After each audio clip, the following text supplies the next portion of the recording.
Two-party professor says there are a number of issues concerning South Australians. We found in research that was done recently, health was number one, the economy was number two, and climate change, taking action on global warming, was the number three biggest issue for South Australians at this election. The cost of grocery shopping is on the rise due to ongoing food shortages linked to the pandemic. Red meat prices have soared by 17%, while fresh foods such as fruit and vegetables are also more expensive. Shopping expert Joe Munro says choosing your shopping day can save money. Traditionally, people say Tuesday, but it'll depend on your supermarket. And generally Tuesday is a good day, but Tuesday the deals for the next day will come out as well. And that's where those supermarket apps come in. Half-price sale items come out on a Tuesday and they become effective on a Wednesday.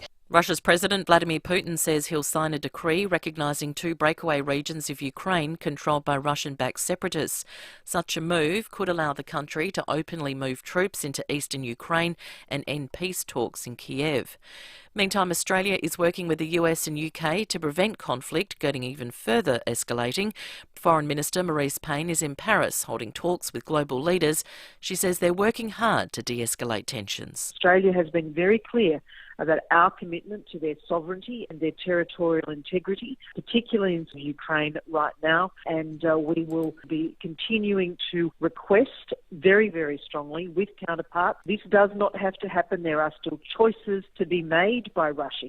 Donald Trump's new social media platform has launched in the App Store. Nine's Michael Genovese reports. Truth Social is an application similar to Twitter, owned by Trump Media and Technology Group, a company the former president founded after leaving the White House. The move marks Donald Trump's return to social media more than a year after he was banned from Twitter, Facebook and YouTube following the January 6 riot at the Capitol.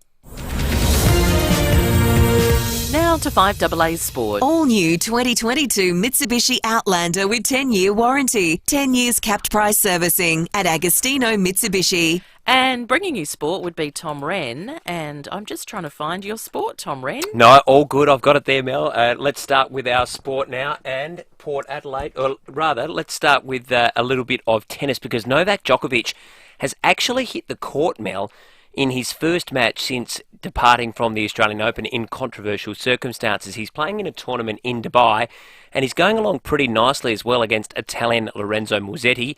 He took the first set 6-3, and it's currently 4-2 in the second set, so he's up a break of serve in the second. We'll go to football, and Melbourne has secured a stunning 3-point win against Brisbane in an AFLW game last night. It was Taylor Harris who got the job done with a towering 7 marks. She also kicked a couple of goals and picked up 13 possessions in a fantastic best-on-ground performance. Well, for whatever reason, we started off a little bit on the back foot, and Mick just let us know to keep chipping away, play our game. Our game is good enough to win against any team, and so we just did that, I guess. We just came out here and started again and believed in ourselves, and I think as the goals came, a little bit more belief came. Yeah, an amazing performance. That audio there, thanks to Channel 7. She also took a towering 7 contested marks in the performance. Meantime, Erin Phillips is still a chance to play some part in the season despite suffering an knee injury on the weekend. She's almost certain to miss the match though against Fremantle on Saturday. Chelsea Randall still also in some doubt as she recovers from a hamstring strain. And Team LeBron has won the NBA All-Star Game overnight in a thrilling 163-160 point win. LeBron with the game winner, but the MVP award went to Steph Curry, who netted a stunning 50 points, including 16 triples. And that's the 5AA Sport. Now the 5AA forecast. Switch and save on your car service and repairs. Call 1300 Automasters. Sunny and 28 today, sunny tomorrow 32, then Thursday mostly sunny 31. Right now it's 15 degrees. More news as it happens on 5AA. Check out Gliderroll Garage Doors' new Timber Look Native Series sectional doors. Gliderroll.com.au. You're listening to 5AA Breakfast. David Penberthy and Will Goodings. 5 after 6, good morning to you. Welcome to Tuesday on 5AA Breakfast, the 22nd of the 2nd, 2022. If 2's your favourite number, this is the Tuesday for you. Coming up on the program this morning, Hero of the Week before 7 o'clock. If you've got a hero you'd like to nominate, 8223 is the number. You can text us as well on the Telstra Storm Out Barker text line. How early is too early to begin eating ice cream? We're going to seek to answer that question in a very literal sense today, because it is Giant Twin Day, and Trevor Pomeroy from Golden North Ice Cream will be on after 7 o'clock. And apparently they've got some flavours for us to try, which will break my record for eating ice cream in the AM, I think. Phil Curry after 7:30 in the nation's capital on federal politics. We'll talk about the return to international flights at the Adelaide airport and the Stephen Marshall policy announcement yesterday for more money to attract direct flights from overseas. 2 million people in the city of Adelaide, a good idea or not, we'll have that on the show. And also, we've got tickets to the very last edition of the Mainline Drive-In this Saturday to give away. David Penberthy, good morning to you. Good morning, Will. Good morning, listeners. I've had ice cream for breakfast in the past. I occasionally have pancakes, maybe with a bit of maple syrup and some fried pecan nuts. You chuck them into the fry pan with the butter at the end of the cooking. They match nicely with maple syrup and a bit of ice cream on the side. A la mode. Is that what the Americans call anything served with ice cream is a la mode? Is it really? Yeah. I'm not familiar with that turn of phrase. What does it mean? A la mode. What language is? What's the origin of it? French, but we've got our resident francophile in the production booth. A la mode, doesn't that just mean to the method, Lise? Sort of. Yeah, she's giving me a tick for that. Not an overly enthusiastic tick, but whatever its literal meaning in cooking, it means with ice cream on the side. How many dishes? I don't know if I'd want to know the answer to this question. But how many dishes do Americans have ice cream with that they needed sort of a catch-all phrase? So you just didn't need to have it explained any further. The other thing they do, they serve apple pie with slices of cheese. Yeah, that's weird. But they were massively into the sweet and sour thing. You go to a movie cinema there now and they put the Maltesers and the popcorn all in together. Oh, seriously? Yeah, that's the thing. Yeah, the sweet and sour in America is just out of control. You know, I reckon one of the worst things I've ever tasted is this traditional dish. A mate of mine's married to an American girl, and one year they did a Thanksgiving meal, which was absolutely terrific, except for one of the side dishes that was served with the turkey was this baking dish filled with just pureed pumpkin that is so sickly, but they'd put even more sugar in the pumpkin to caramelise it on top, and heaps of cinnamon as well, and then they'd studded this pumpkin slurry with marshmallows and thrown it in the oven. So baked marshmallows on a bed of pureed sugared pumpkin as a side with turkey. Oh no, that is revolting. Like, it was sweeter than most desserts. Bizarre, anyway. It truly is. What do we think about 2 million people? Well, so we're just under 1.4 at the moment. Adelaide itself, not South Australia. Adelaide itself. So this is Bruce Juday, chair of the City of Adelaide's plan that in the next decade we get to 2 million. How do we define Adelaide, though? Yeah. Is Adelaide what? Sort of, is it now Aldinga to Gawler? It's really, I don't think. And how far east does it go? I don't know the answer to those questions. Is Mount Barker counted in that population? Because it's interesting, if you compare Adelaide to a lot of other cities around the world that we'd consider significantly bigger, sometimes you look at the raw population data and it says we're not. We are bigger population-wise to some of these cities in the United States and places, but the way in which they define what a city is sometimes just the CBD. Or just the inner suburbs around the city. Yeah, we're talking about America. They do that in the States. They do. So you look at all these cities in the United States and you go, they're all smaller than Adelaide. Well, they're not. We count more. Yeah. Well, the official population in New Orleans is 300,000, which sounds tiny. But that's because they don't count everything around it. Yeah.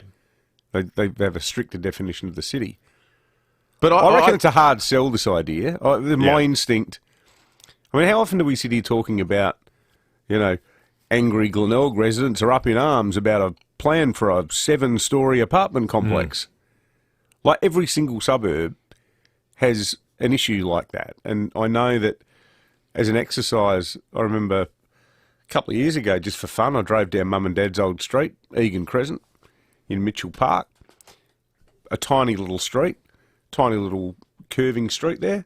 And when I was a kid, I reckon there were about 30 houses in the street. There'd now be 50 houses in the street.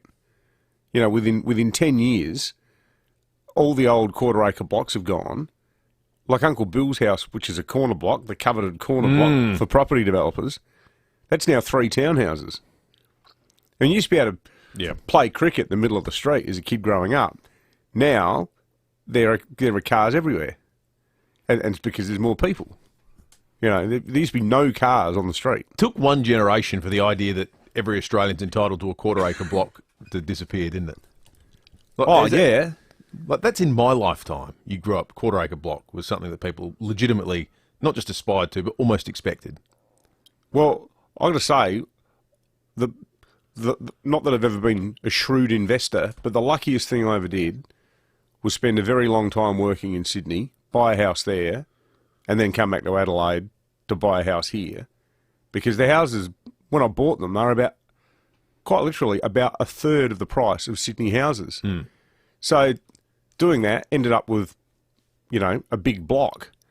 And for mates from Sydney, when they come over, they look and they go, mate, this is like a park. Your backyard's like a park for us back home. And that's the thing, like, there's plenty of people who, in like, areas where I grew up, are still on those old blocks, you know, even though that increasingly they're under pressure. But I've sort of wonder whether there's something in the South Australian sensibility where we go, no, we don't want to live like they do in Pyrmont and Ultimo. We don't want to all get jammed into these apartments and our only connection with green space is if we walk down to the big public park with the food trucks at it. But how do you stop it? Do you tell your kids they've got to buy houses in Virginia? Well, like this, like everyone has children who they want to live near them, presumably. You know, somewhere we can help out with kids and you do the whole next generation thing.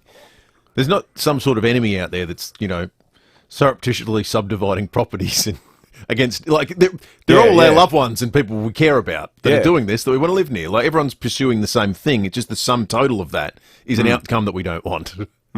So I don't know how you stop it. As to this plan, generally speaking, I get the economics of increasing the population. There's more job creation. You're going to have more headquarters of businesses. You're going to have just more stuff going on. We're going to have more young people too. More young people. Which is important for the job market. Great for vibrancy. I totally understand why this is on the City of Adelaide. It's a 50% increase in the population. Yeah, if we're at about 1.4. It's a whole stack of people. That's 60,000. So it's 60,000 people a year for 10 years. Yeah. 60,000 people is a lot of people in one hit per year. That's a lot of extra cars and so on. I think it's an aspirational total, but I think it's a totally unachievable total. Now we're probably sounding negative about it. I'm not completely against it though, and I think it's really good that under Bruce Gite's leadership, the Committee for Adelaide is now starting to throw these ideas around. Completely. Because for too long, the only people who've ever talked about any policy or planning issue in this town are the Parklands Preservation Society. And we all know where they stand on absolutely everything, which is let's do nothing ever. Yeah, you know, it's nice as a counterweight to that. Or it's the heritage people. Yep. Yeah. So all that's important, you know. But we need people who are prepared to have a bit of a push because, you know, the only person who actually ever speaks out about any of this sort of stuff seems to be Daniel Gannon. Yeah, that's the only person who's literally willing to say, you know what's good? Businesses, building stuff. People having more jobs. Yeah. I know, stick your neck out. That's in this town. You maniac. Yeah, wow. Look at this wildcat. Yeah, exactly. 14 after 6, 8223 0000 is our number. What do you think of the 2 million person target, folks? We'd be interested in hearing from you. You can text through your thoughts as well, 0480 08 1395. This is Paula. Paula loves her pool. Nothing beats a refreshing splash in the sun. But Paula has a problem. She gets the gilts having the pump on all day. Well, Paula, save your gilts for walking through the house with wet feet. Because NRG Solar gives you electricity guilt-free. Just guilt-free clean pools all day long. Electricity guilt-free with NRG. Dry your feet, Paula. NRGsolar.com.au. Hi, Bronte Manuel from Toop and Toop. We've been helping Adelaide buyers and sellers for almost 40 years. That's why so many South Australians look to us for real estate advice. Right now, we're working with 4,904 buyers in Toorak Gardens, 4,651 in Wayville, and 4,938 buyers in McGill, all searching for their perfect property in these specific locations. If you're thinking of selling and would like to know how many buyers we're working with in your suburb, go to toop.com.au. The Australian-made mattress floor stock clearance on now at Harvey Norman. All discontinued floor stock must go. Now's the time to upgrade to an Australian-made mattress or ensemble and support local manufacturers. Our range includes the big-name brands Sleepmaker, Sealy Posturepedic and King Coil by AH Beard. This is your chance to buy a quality Australian-made Australian-made mattress or ensemble at an amazing price. All discontinued floor stock must go. The Australian-made mattress floor stock clearance on now at Harvey Norman. A kid's playground, rubbish. A park bench, rubbish. A nature boardwalk, rubbish. You see, the Australian government is helping industry to transform your old rubbish into incredible new things. Proudly remade in Australia. Like this outdoor gym, rubbish. Even this brand new road, rubbish. Every time you recycle, you're helping to remake Australia into a better place for everyone. Remade in Australia. Authorised by the Australian Government, Canberra. What if your next holiday was always parked just outside the front door? Dave Benson Caravans sell your next holiday, and unlike an expensive overseas holiday, your dollar remains as an asset, your caravan. With over 120 new or used caravans and campers on display under one roof, the DBC Caravan professionals can tailor your next family holiday to your lifestyle and needs. Your Australian journey awaits and begins at Dave Benson Caravans, 64 Grand Junction Road, Kilburn. 9 News is the one that's always been live and local. 9 News, made in Adelaide for Adelaide. Gliderall Garage Doors, adding strength, safety and style to South Australian homes for over 40 years. Gliderall.com.au. You're listening to 5AA Breakfast. David Penberthy and Will Goodings. 17 minutes after 6, time for the news headlines on this Tuesday morning. This is some extraordinary vision that we'll play you the audio of. After 12 years on the run, fugitive Graham Potter will face court after being arrested in far north Queensland. The 64-year-old managed to evade police for over a decade after failing to appear at the Melbourne Magistrates Court in 2010 on conspiracy to murder charges. Speaking yesterday, Victorian Acting Assistant Commissioner Mick Fruin says he was arrested without incident. Stay there, do not move. This is the police. Right. Do not move. Put your hands where I can see them. Turn and face the wall. Hands where I can see them. That's the moment he was arrested. It's extraordinary that he sounded quite sort of resigned to his fate, he didn't he? did. Righto, yeah. He climbs out of a window. It honestly looks like if the place is an abandoned sort of hovel. He's wearing like bare feet and old shorts. It doesn't make life on the run seem glamorous. It's a long time to be on the run. Yeah. It honestly looks like he's just been squatting as a homeless person, basically, in what looked like something that was abandoned. Yeah. It's unclear whether he was living with a woman. The Australian spoke to the woman who owns the house where he was staying, but she said, I'm not going to talk to anyone until I've spoken to a solicitor. They didn't arrest me, they haven't charged me, but that might come yet too, who knows? It's one of the allegations as part of his MO, apart from changing his appearance at regular intervals, was he befriended older women and lived with them. That's how he got accommodation. So perhaps, don't know, but perhaps this woman falls into that category. International travel is on the election agenda. More direct flights into Adelaide are being promised if the Liberals retain office next month. And an $18 million flight attraction fund will be established to boost the tourism sector along with new trade offices. Singapore Airlines has resumed flights here in the wake of the pandemic, but Emirates, of course, pulled out indefinitely. Why do you need public money to convince airlines to come here? I'm guessing. I thought we weren't the handout state anymore. I'm guessing that's the only way you get them anywhere. Because I don't know this. My best bet would be the marketplace has been created by other states and other cities. So airlines are going, oh, well, what's in it for us? What's in it for us? Yeah, right. You know, it should be a pure economic. Well, we can select a bit like getting call centres. Yes. Yeah, I think it's like that.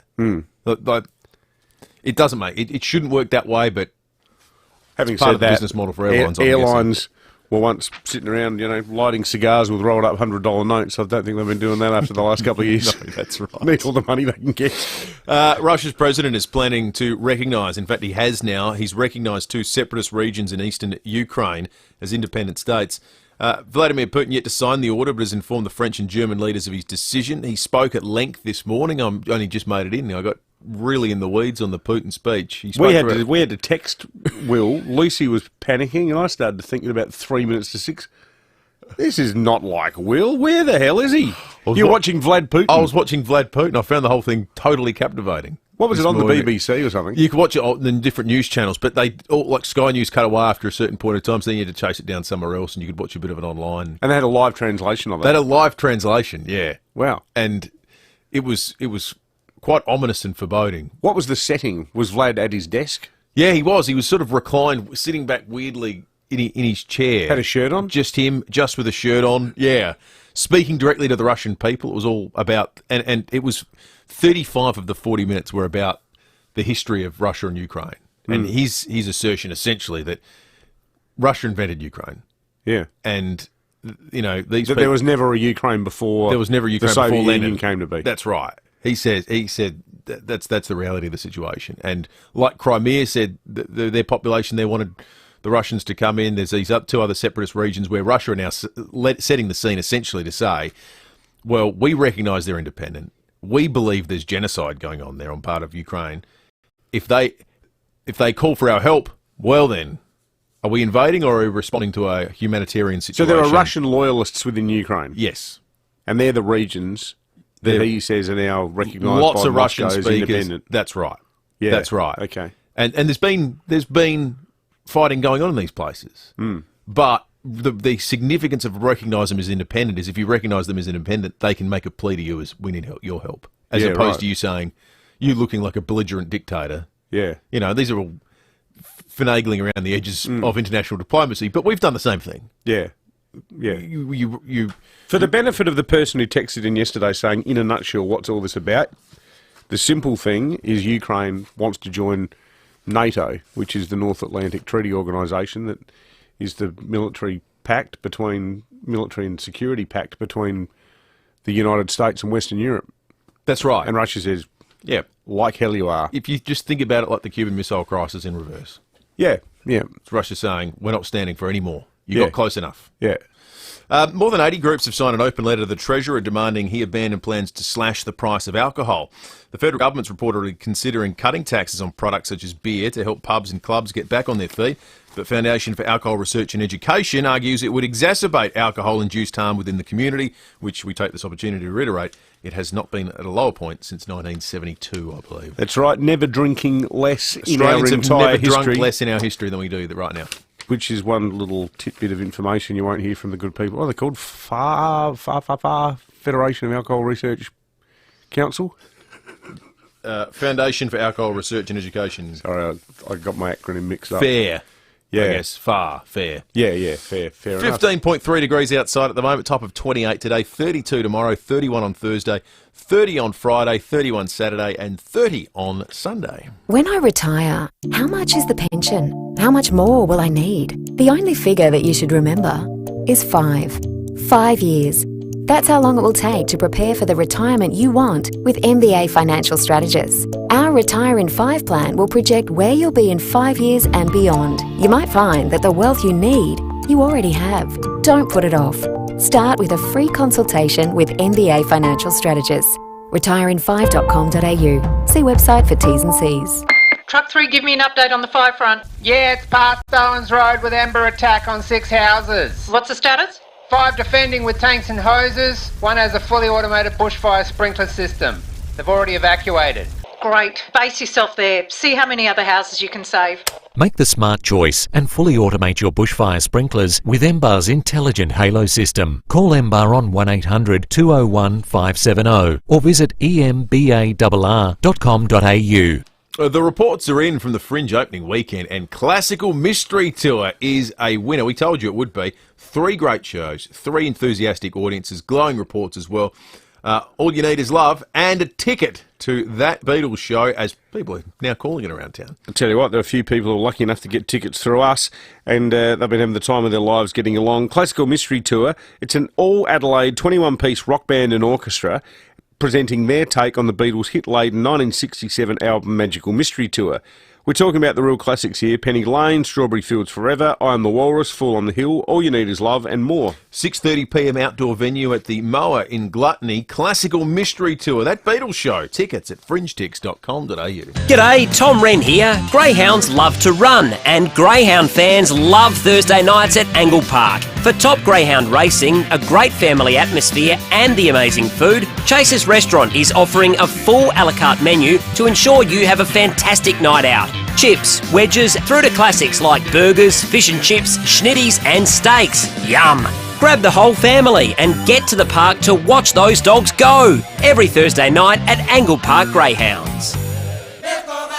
Womadelaide Adelaide returns to its spiritual home in Botanic Park for its 30th anniversary with a birthday party to remember. Catch artists like Paul Kelly, the Cat Empire, Goanna, Joseph Tuadros with the Adelaide Symphony Orchestra, and more from March 11 to 14. With a reduced capacity this year, tickets are selling fast. So make sure you don't miss out on Womadelaide Adelaide, March 11 to 14. Book your tickets and see the full lineup now at womadelaide.com.au.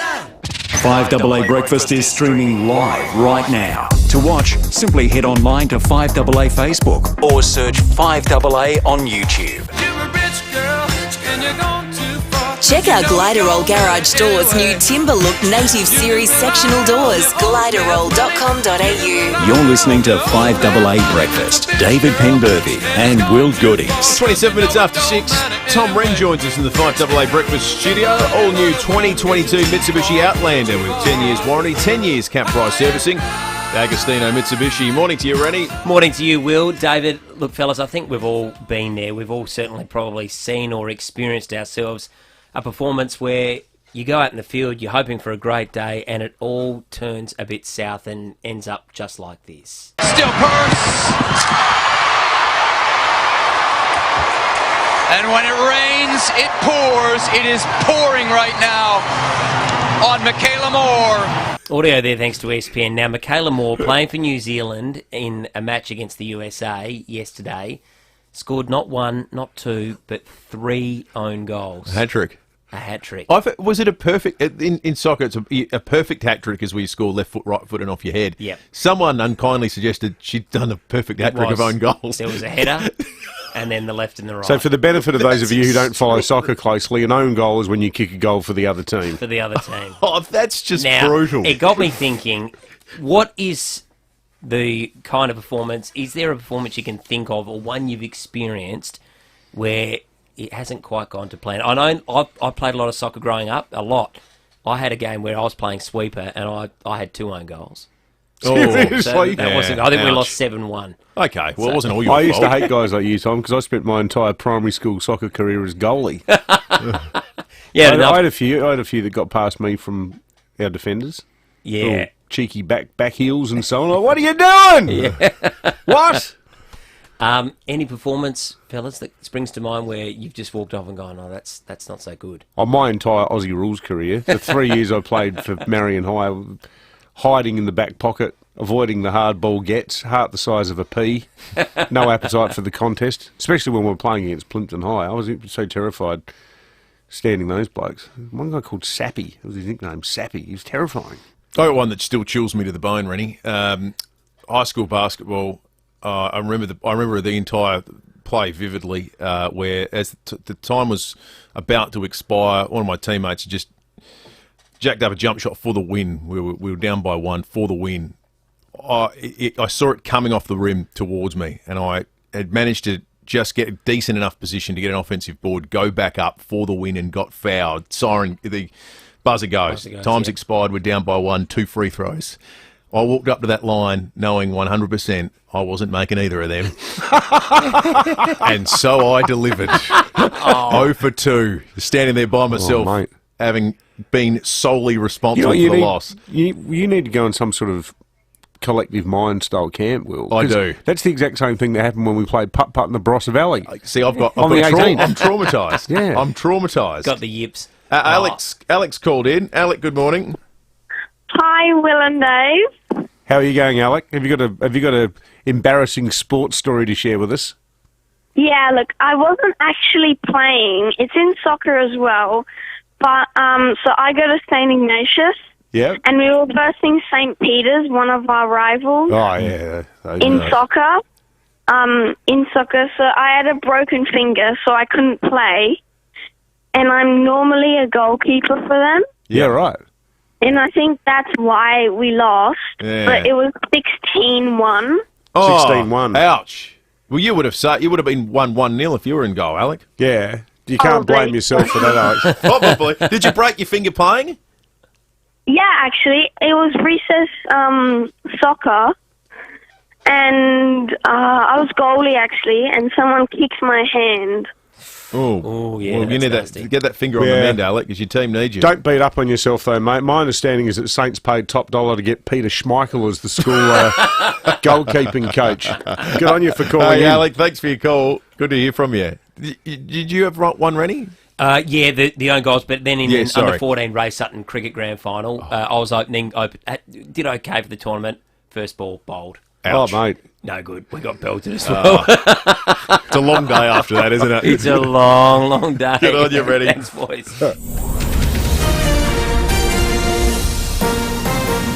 This is Adelaide's 5AA. Sunny and 28 today with the 6:30 news. I'm Mel Usher. Had a bingle driving to work? Contact premierpanel.com.au. RAA approved crash repairer. A Range Rover caused some damage on Sydenham Road at Norwood last night. It hit a veranda attached to a row of historic cottages, then a gas meter and a postbox around 10 p.m. The occupants did a runner. It appears the vehicle was stolen. Tourism is in the Liberals' sights as the state election campaign continues. An $18 million flight attraction fund would be established if they win on March 19. It's designed to secure more international carriers and direct flights from overseas. Meantime, the local election campaign will welcome a federal face today. Treasurer Josh Frydenberg is in town for the Liberals. Labor's Stephen Mulligan says the Premier needs to ask him a few hard questions. And today is the best time for Stephen Marshall to stand up for our state and tell Mr Frydenberg that South Australia wants its fair share of GST revenues back. A few years ago, Mr Frydenberg changed the way the GST was handed to the states, meaning a huge windfall for Western Australia, while other states like South Australia stood to lose hundreds of millions of dollars a year. Two of Australia's biggest phone carriers have announced a surprise deal that could affect where your phone connects and how much you need to pay to unlock 5G. The proposed deal from Telstra and TPG Telecom would provide a coverage boost for Vodafone customers in hard-to-connect areas and create a more reliable network for Telstra. Scientists have discovered a new way of storing COVID-19 vaccines, which could end the need for refrigeration. The CSIRO says encapsulating the vaccine in a metal organic framework protects it from changes in temperature. Dr. Daniel Layton says the breakthrough could help improve supply of mRNA vaccines, which need to be stored at cold temperatures. One of the types of vaccines that we've seen emerge through COVID was the mRNA vaccines. And we know that they need to be stored at minus 20 or even minus 70 degrees Celsius. So if we can find a way to store these at room temperature or even higher, we might be able to distribute them further and wider. All COVID restrictions are set to be scrapped in the UK from the beginning of April. The legal requirement to isolate will be removed and free testing will no longer be available to the majority of residents. Prime Minister Boris Johnson has told Parliament high booster rates and low hospitalisations are behind the decision. It's only because we know Omicron is less severe that testing for Omicron on the colossal scale we've been doing is much less important and much less valuable in preventing serious illness. Air pollution may affect the quality of sperm production. Scientists in China have found sperm motility decreased in men exposed to particulate matter between 2.5 and 10 micrometres in diameter. Now turning to 5AA Sport. All new 2022 Mitsubishi Outlander with 10-year warranty. 10 years capped price servicing at Agostino Mitsubishi. Here's Tom Wren. Thank you, Mel. A great return for Novak Djokovic, who has won his first match on court since his controversial COVID stance, beating Italian Lorenzo Musetti in straight sets at the Dubai Open. He won 6-3, 6-3 to move into the round of 16. Aussie Chris O'Connell went down in a tight three-setter against Andy Murray, while fellow Aussie Alex de Minaur will come up against Russia's Karen Khachanov later today. Well, Melbourne has taken a narrow 3-point win over Brisbane in the AFLW. The result means the D's are now fourth, but have the same number of wins as the three teams above them, including the Crows. Australian golfer Hannah Grant's historic win at the TPS Murray River tournament in New South Wales was only possible due to WA's border restrictions.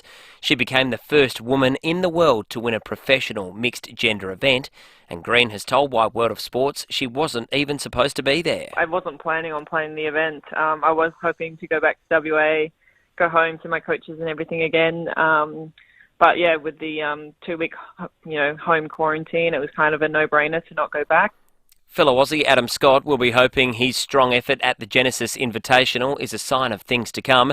The 41-year-old finished in a tie for fourth in the event in California, which was won by Chilean Joaquin Neiman. And New South Wales has defeated Tasmania by 75 runs in the Sheffield Shield. The Blues are now third with just a couple of games to play. And that's the 5AA Sport. Now the 5AA forecast. Make sure you and your car stay cool with aircon and cooling services. Call 1300 Automasters. A sunny Tuesday with a top of 28, sunny tomorrow 32 and 31 on Thursday. Right now it's 15 degrees. More news as it happens on 5AA. Gliderall Garage Doors, adding strength, safety and style to South Australian homes for over 40 years. Gliderall.com.au. You're listening to 5AA Breakfast. David Penberthy and Will Goodings. 23 minutes to 7. All this week, we're going to give someone who contributes to the program, be it by text, call or comment on the 5AA Facebook live stream, a double pass to Faulty Towers, the dining experience. You can spend a night with Basil Faulty. Faulty Towers, the dining experience. Book at fringetix.com.au. So each and every day, a lot of fun. Everyone who texts is in the running to win this. We're going to give it to someone who contributes by text or call or on the live stream all this week. So we'll do that and announce it just before 9 o'clock each day. The other thing that's happening a little bit later is that Golden North have declared the 22nd of the 2nd, 2022 as the first annual Giant Twins Day. You can get your Giant Twins from the supermarket and convenience stores. We're going to do a bit of an ice cream taste test after 7 o'clock. But it being Twins Day, do we have any twins that listen? Any twins? Surely. You know, statistically reasonably common. I would have thought. And look, my brother-in-law Andy's a twin. Is he? Yeah. Brother-in-law Andy and his twin brother Dave. Both twins don't have to listen to call in. We just want to hear from. Are you a twin that listens? I want to get the English right on it. Do you know any twins?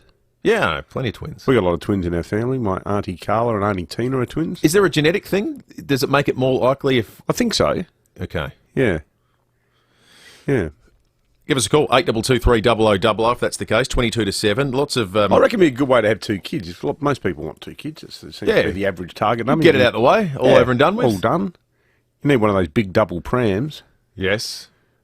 I think mums pushing those prams will get a hard time because they take up the whole footpath.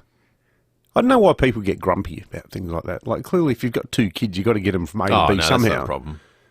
But no, mums cop a lot of flack. Just get out of the way. So, well, you see a lot of the mums during the day going 2 or 3 abreast with the singles. I reckon that's what irritates people. Hey, can I just say, we are getting a lot of feedback on the Telstra Sawmount Barker text line about Will's haircut. No, we're not. No, we are. You've just made that up. No, I haven't. There's thousands of messages there, Will. Maybe they're just not appearing on your screen. No, Jeanette on Facebook says, Will, what have you done to your hair? What? And there's another one here that says, serious haircut, Blakey. So John Blake's clearly watching on the live stream. G'day, Blakey. How are you, mate? I gave you a bit of material just after 6. Long dissertation about what a la mode means. Yes. Sketching that, maybe. You'll be very excited about that. How to fry a pecan. I would have thought. Angela's called in. Morning, Angela. Good morning. How you going, Angela? What's on your mind? Good, thank you. I just wanted to mention my son and his wife, John and Eleanor DiGiulio. They're 2 years married today on the 22nd of the 2nd, 2022. Ooh, wow. Another 2. Yeah. What about that? Just before COVID, they just made it. And when he said when they wanted to get married, I said, oh, it's going to be a bit hot then. Why don't you catch the other date? He said, oh, no, we like the date, Mum. And thank God, because the other date they wouldn't have been able to get married. Wow. Yeah. Not cancelled, so very, very lucky. They certainly were. There would have been no big wedding if they'd waited even probably a few more weeks. Exactly. exactly. It was only 2 weeks later. Well, I think it was 2 weeks later that it all everything went haywire. So is 2 sort of their lucky number now? Is that the whole family's favourite number? I think it might be. Well, they did. Sounds like lucky. Very lucky. Second wedding anniversary on the 22nd of the 2nd, 2022. Thank you, Angela. I reckon that's a strong contender for the Faulty Towers tickets a little bit later. Absolutely. We got a good text from Sue in Christie's Beach who says, I'm staying up on this Tuesday night to screenshot 22 seconds past 10:22 p.m. because it will be 22 to 22, 22, 22, 22. There's a push on by the people who get dressed up as Richie Benno at the cricket to actually declare today, well, I don't know who's in charge of formally recognising national holidays, but to actually declare it Richie Benno Day. I thought it was going to be the 2nd of the 2nd. 2 for 22. That makes more sense, doesn't it? Unless you read dates the American way. 22-2.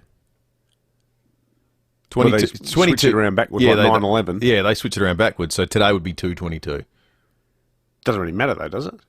No, but 22, yeah, I suppose so. No, I like 2. 2's the Richie Benno. We're going to get that numerologist on If we're going to be serious about it, it's... no one's ever been 22 out.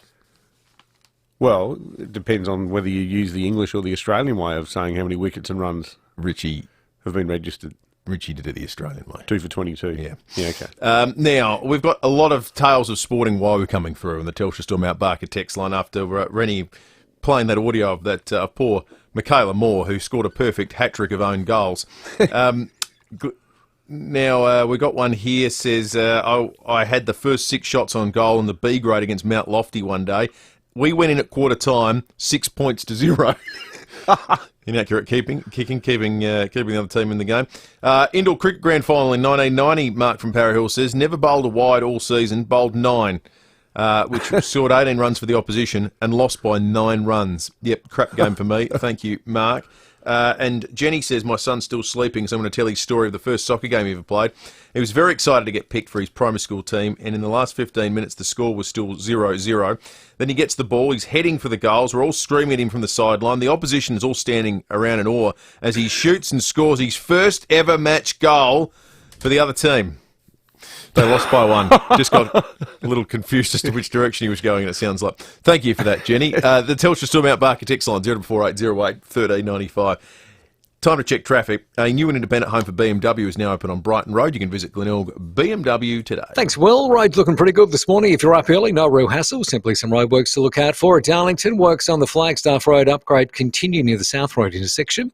Got some asphalt works continuing at Woodville Park. That's Port Road near Kilkenny Road. And Myrtle Bank speeds reduced for works around the intersection of Cross, Glen Osmond and Portrush Roads. A couple of cameras too. Fletcher's Road, Largs Bay. Hillier Road at Ranella.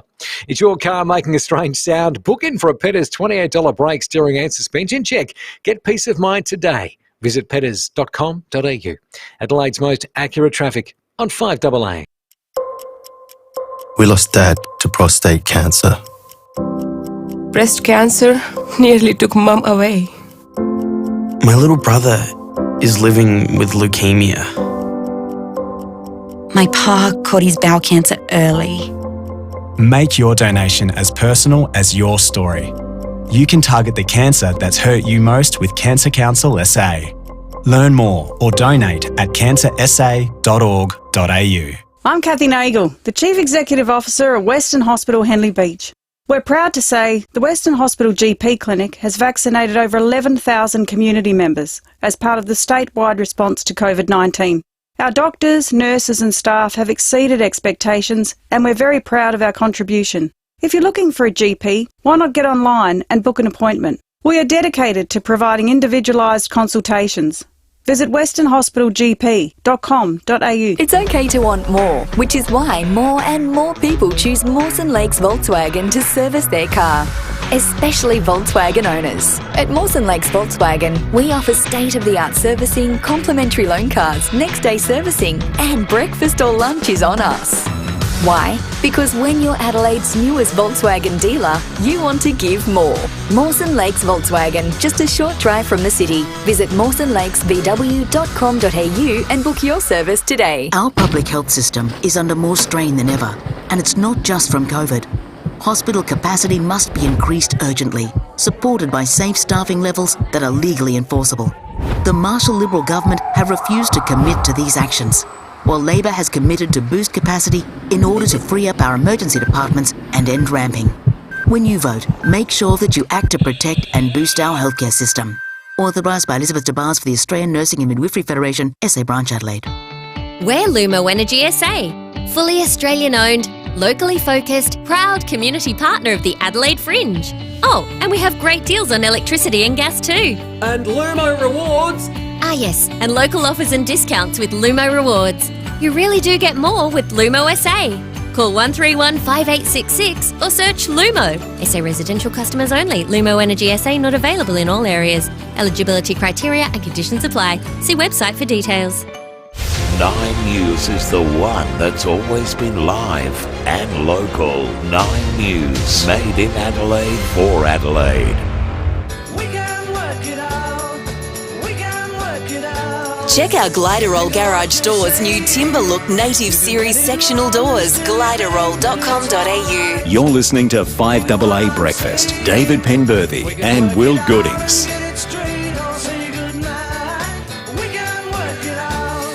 13 minutes to 7. Hero of the Week coming up just before 7 o'clock. If you've got a hero you'd like to nominate for deeds, grand or small, 8223 0000. You can text in as well on the Telstra Store Mount Barker text line 0448 08 1395. Time to check the weather for the day. Jenny Horvat, Senior Forecaster at the Bureau, joins us. Morning, Jenny. Good morning, Dave. Good morning, Will. Beautiful sunrise this morning. What have we got weather-wise coming up?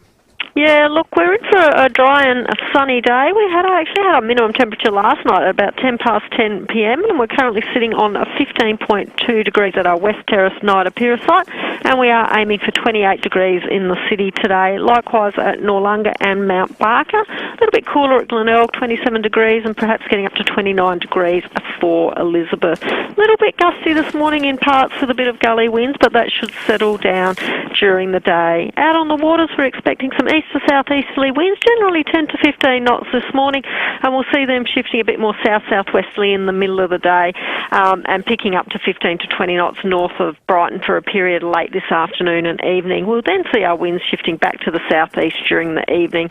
So seas starting off around 1 metre, but rising to 1.5 metres north of Brighton during the day. Sunny conditions continuing for Wednesday. We are looking at 32 degrees after a minimum of 17, and we're going to hover around those low 30s for the end of the week and into the weekend. So a bit of a dry spell coming up and a little bit of warmth without being overly hot, guys. Lovely. Good stuff, Jenny. Thank you. Beautiful week. Senior Forecaster Jenny Horvat at the Weather Bureau. Let's catch up with SAPOL. Senior Constable Matt Brown joins us. Morning to you, Matt. Yes, good morning to you guys, and happy Richie Benno Day to you as well. Thank you. Thank you, Matt. 2 for 22. Thank you, Matt. Now, you caught up with an incident where a car crashed into a house in Nord last night. That's right. Well, about 10 p.m. last night, police were called to a house on Sydenham Road after reports that a grey Range Rover had crashed into a house. Now, the two males inside the car ran away from the scene, and no one inside the house was injured. But checks revealed that the car had been stolen from a North Adelaide address during the day. So anyone who may have witnessed the crash or saw people running away from the car soon after is asked to call Crime Stoppers on 1800 333 000. And speaking of reckless driving, Matt, a couple of booze hounds were caught over the weekend down the Fleurieu Peninsula. That's right. Of course, our patrols have spent another weekend focusing on driver testing across the Hills Fleurieu region. Over 140 drivers were stopped and tested, and while the majority were, of course, obeying the road rules, the choices of a few others potentially put lives at risk. And one of the worst ones that was caught by patrols, they stopped a car on Sunday afternoon so after the car was seen tailgating other road users, crossing the lines on Victor Harbour Road at Mount Compass. The driver, a 59-year-old man from Norwood, was stopped by police, recorded a blood alcohol reading of 0.277, which is more than 5 times the legal limit. Now, he was reported for various traffic offences, issued with an immediate 12-month loss of licence notice. His car was impounded. He will be summoned to appear in court at a later date. So some good work by the patrols there. Hopefully he has the book thrown at him. Unbelievable. Yeah, I certainly hope so. Hopefully he never drives again. Yeah, 100%. He shouldn't. He should lose his licence forever. Good on you, Matt. Thanks for that. Senior Constable Matt Brown from SAPOL. See that story in the paper today about this charmer of a woman, Lisa Marie Truran, 38-year-old from Murray Bridge. She's applied for release on bail. She's accused of hitting and killing a pedestrian while driving in the Adelaide Hills. She killed a bloke called David Hoy at Totnes in December. She was so drunk, so totally off her face, allegedly, because it's before the courts, that she blew .162, and she was so hammered while she was in the car that she was almost chundering while driving. She killed a bloke. Like, if people like our Mount Compass mate say, oh, you know, I was having a few marital problems or stressed at work or I hadn't seen my family because of COVID and I just cracked, or, you know, the usual BS that the defence lawyers help them cook up.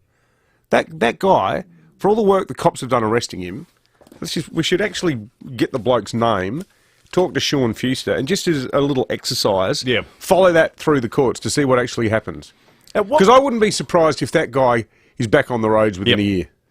At what point does it become almost a self-fulfilling prophecy insofar as if everyone knew on a subconscious level that there's no wiggle room on this stuff, right? You just you go to jail forever. I can imagine that even in a real drunken stupor that might permeate someone's mind. How much damage is being done to the credibility of these laws when everyone hears, oh, yeah, but you sort of can, it's not that bad. Yeah, totally. Do these things happen in part because people wake up and hear segments on courts and what's going on, and on some subconscious level know that, well, yeah, it's not good, but if I get caught, it's just a year without my licence.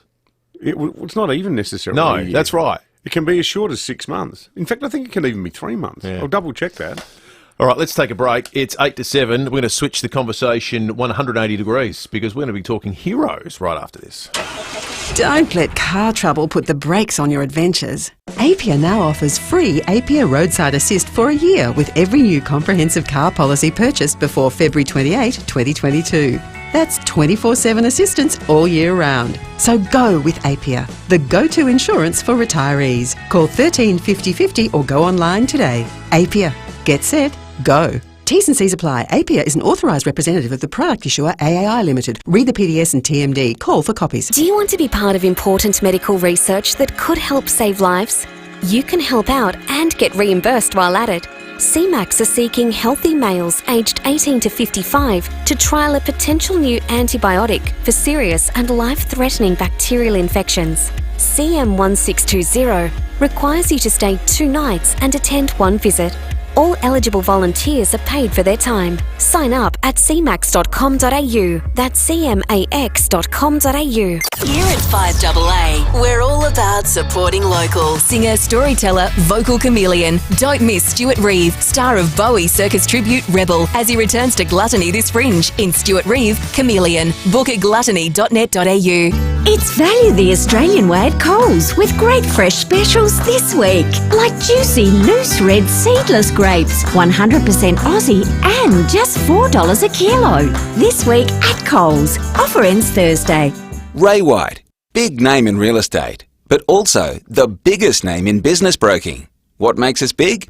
Our people, like Brett Buckley and his team. MBA, lecturer, and multi-time SA Business Broker of the Year. Brett doesn't just read a P&L, he feels it.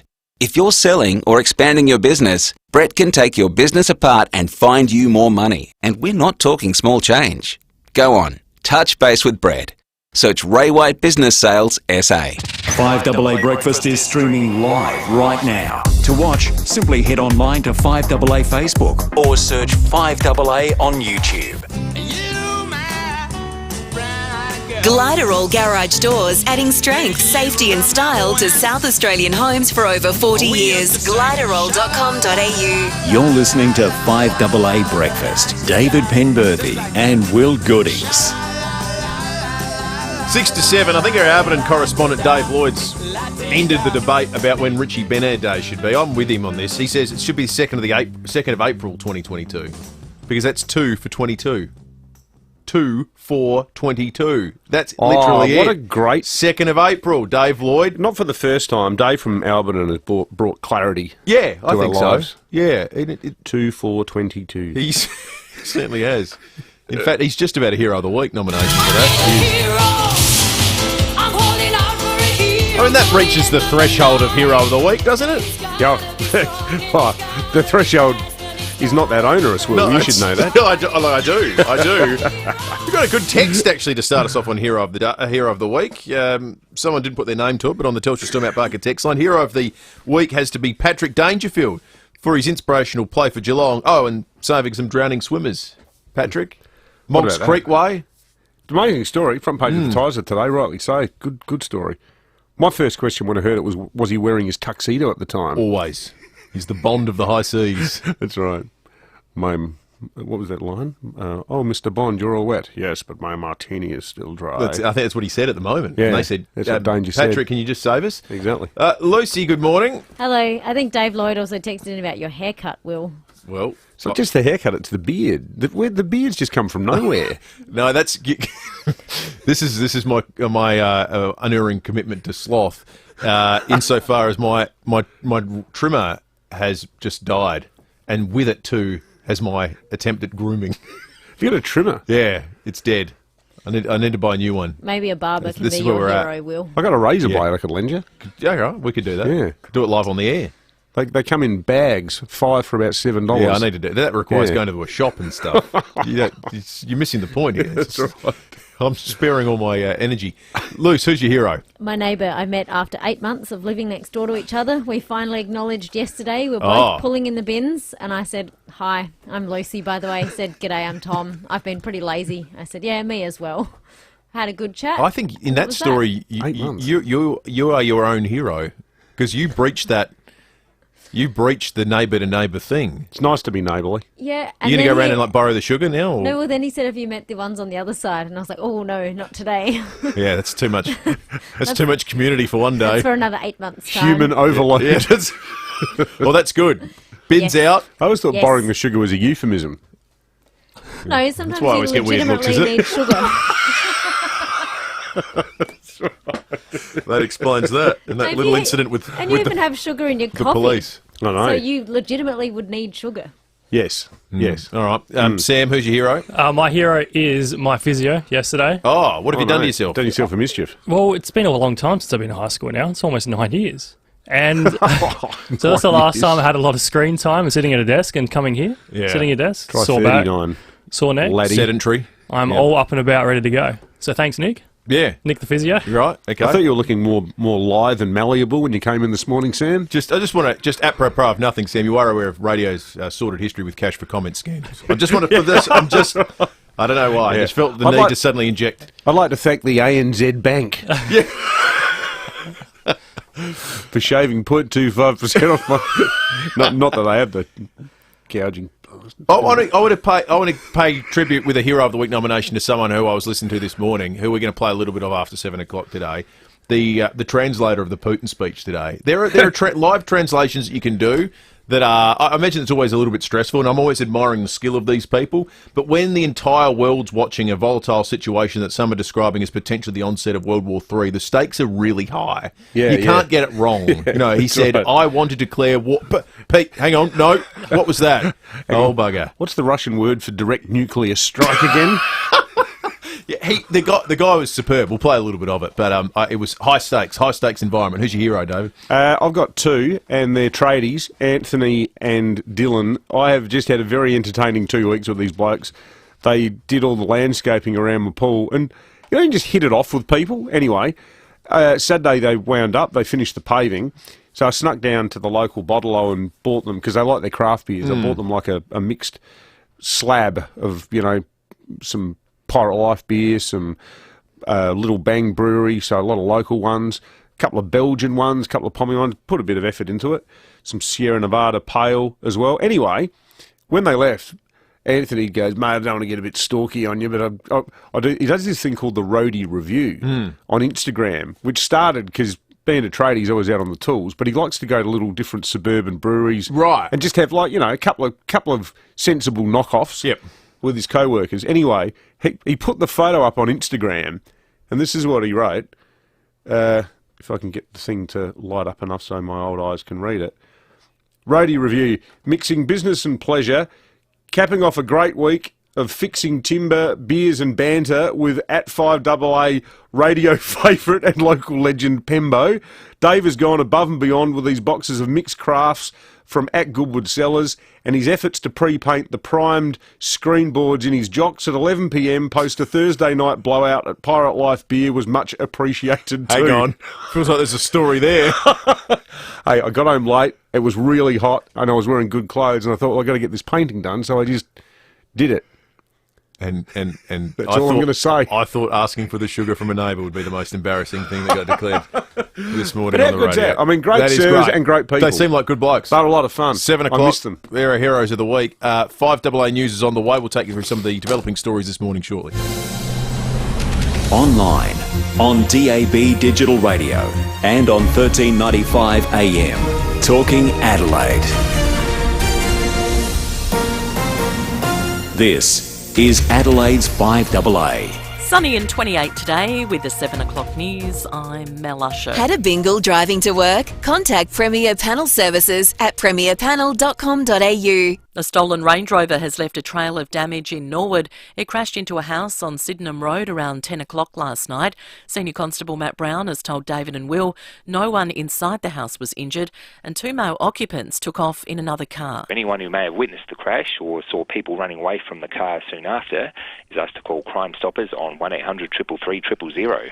International travel is on the election agenda. More direct flights into Adelaide is being promised if the Liberals retain office next month. An $18 million flight attraction fund would be established to boost the tourism sector. Singapore Airlines has resumed flights here in the wake of the pandemic, but Emirates pulled out indefinitely. Trade Minister Stephen Patterson says there's a second part to the promise. We'll also invest a further $5.5 million into opening another 3 trade investment offices in Germany, India and Southeast Asia, which will be a massive shot in the arm for our tourism industry and our exporters. The first poll has been released by the Australia Institute ahead of the election on March 19. Director Noah Schultz-Bayard says Labor hold a narrow lead. On the polling that was done, the result in South Australia would be 51% to 49% in favour of Labor, which could potentially, if it's a uniform swing, result in Labor picking up the 4 seats that it needs to form a majority government. The British government has announced plans to scrap England's remaining COVID rules. Prime Minister Boris Johnson has told Parliament it's time to rely on vaccinations and treatments to control the pandemic rather than government intervention. He says from February 24, people will no longer be required to isolate after a positive test. It's only because levels of immunity are so high and deaths are now, if anything, below where you would normally expect for this time of year that we can lift these restrictions. Russian President Vladimir Putin has told a Security Council meeting Ukraine is being used as a tool against Russia. He made the remarks during a rare public gathering with his ministers and security officials.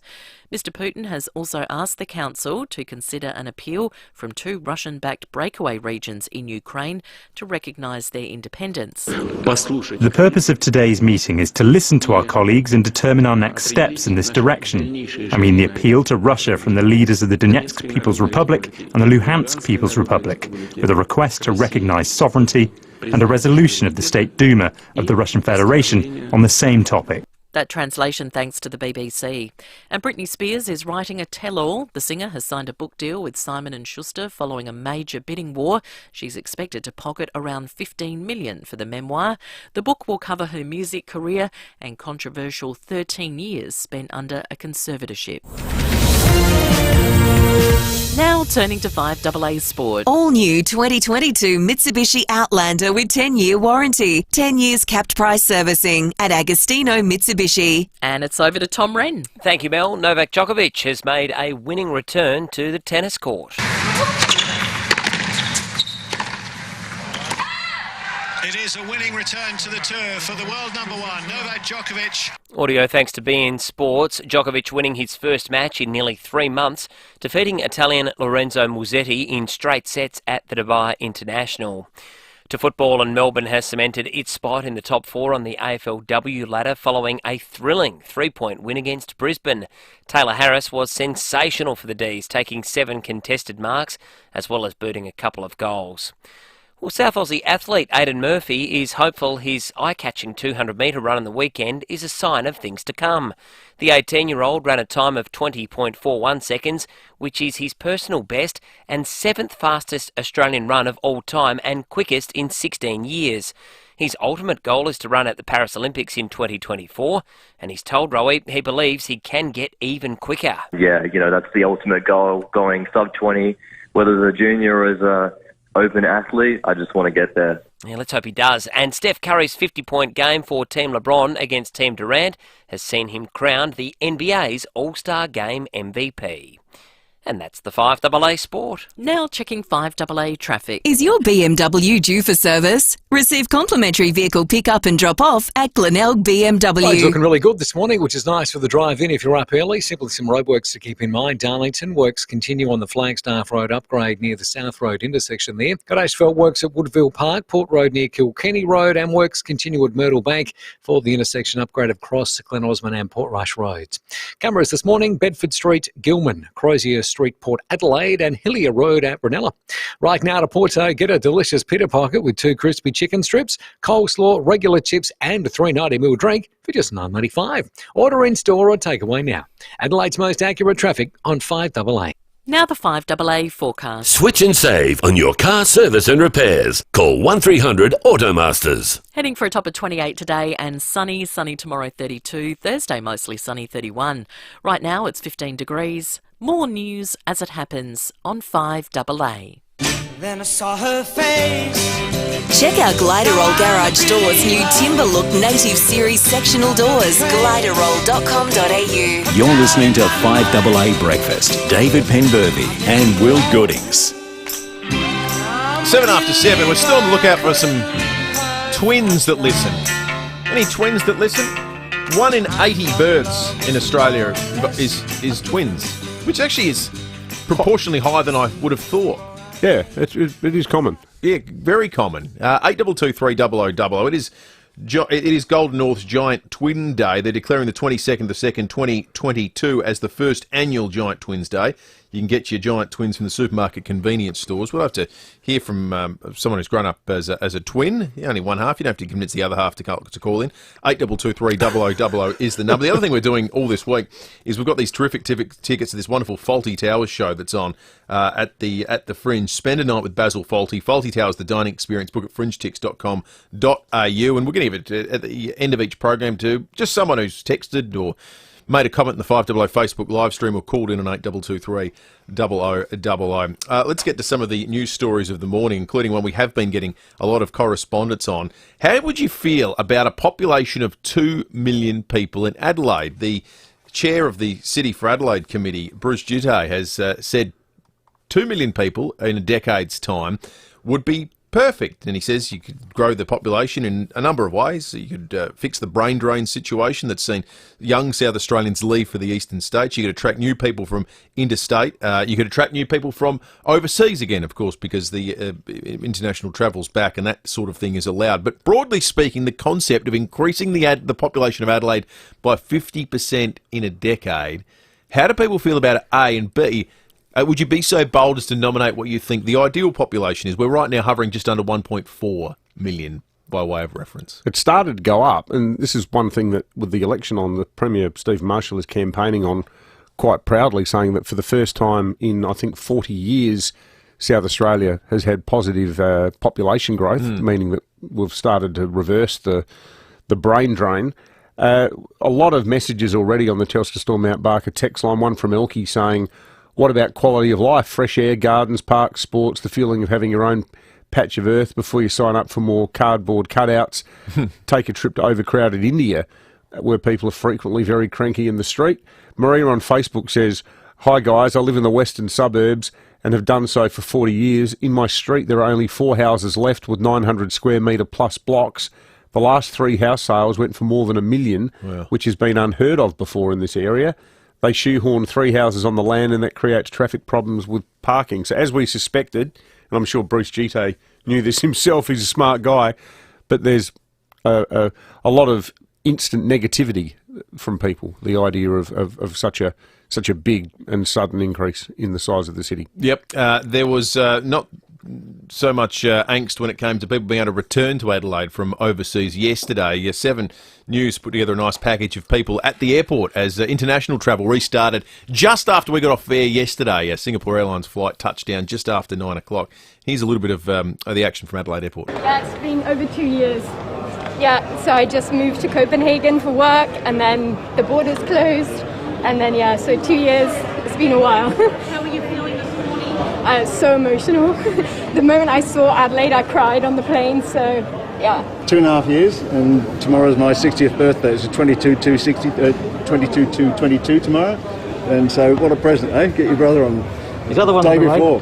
Next one, the other brother's coming tomorrow. So she's avoided coming, and she missed my mother's funeral, and so it's great to see her. And how are you feeling? Did you bounce out of bed knowing you're going to see Mum? I bounced out of the aeroplane seat. Yeah, feeling pretty tired, but glad to be home. Just unbridled joy when you hear those people talk about being reunited, getting to have their birthdays, spend it with loved ones, and catch up after working abroad for years. Well, what about Koshi? He hasn't seen his granddaughter in Perth yet.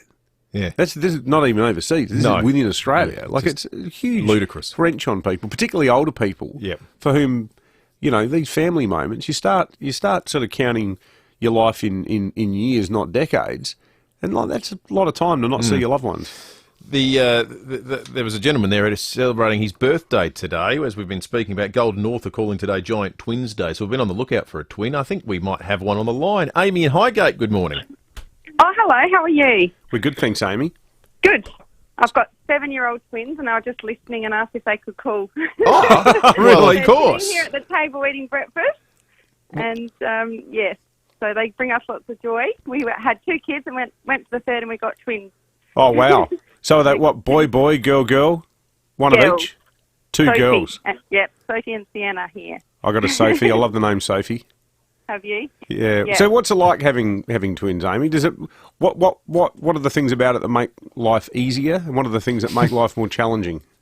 Oh, they certainly play together, so they're at the same level of maturity, which is good. So they occupy each other, keep each other company. But there's obviously the challenges, especially when they were growing up, having 2 at the same age in nappies and breastfeeding and all of that. But no, it's good now. They're slowly getting easier at the age of 7. Are they identical twins, Amy? No, they're not. No, they're different, and they're very different. Different personality. Personality, looks, and everything. So, wow. It's good fun. How'd you go negotiating the big pram down the street? Oh, yes. Yeah, double pram and 2 little ones on the back and side. So, yeah, it was good fun in those days. Oh, it's a good way to get it all the hard stuff out of the way in one hit. It is. Good on you, Amy. Thanks for calling. Yeah. Thanks for listening. All right. No worries. Thanks. See you. Bye. Good on you, Amy. Amy also in the running for those Faulty Towers tickets, I would have thought, calling. Even if you text on the Telstra Stormont Barker text line from twins as well. What about Steve? He says, not only am I a twin, but my brother and I have our birthday today. So happy birthday to you, Steve. One here. Is it 1 in 80 births or 2 in 160? Well, that's an excellent question. Bit of a brain buster. Yeah. Dave from Gawler says, I'm a twin. I listen every morning. We have 13 sets of twins between my mum and dad's families. Oh, there has to be something genetic in it then, doesn't there? Yeah, for Some sure. sort of... For sure. You're predisposed to having twins. A lot of people firing up about the population as well. Gavin in O'Sullivan Beach says, doubling the population is what Jeff Kennett wanted for Melbourne back in the year 2000. Look at the social problems they have now. And a lot of other people are saying, well, how's the hospitals going to cope? How's the transport system going to cope? Yet to get a positive one. Come on, folks. Surely someone's in favour of this. That's actually true, isn't it? We haven't got one yet. We haven't got one person who thinks it's a good idea. Okay, well, there's still plenty of time. 8223 text us on the Telstra Stormont Barker text line. One of the more extraordinary images you'll probably see more over the course of the day, and I suspect a lot over the course of the year, was the arrest of Graham Potter, the vision of which has been released. Arrested after spending 12 years on the run, described in all the major newspapers this morning as Australia's most wanted man, 64 years of age.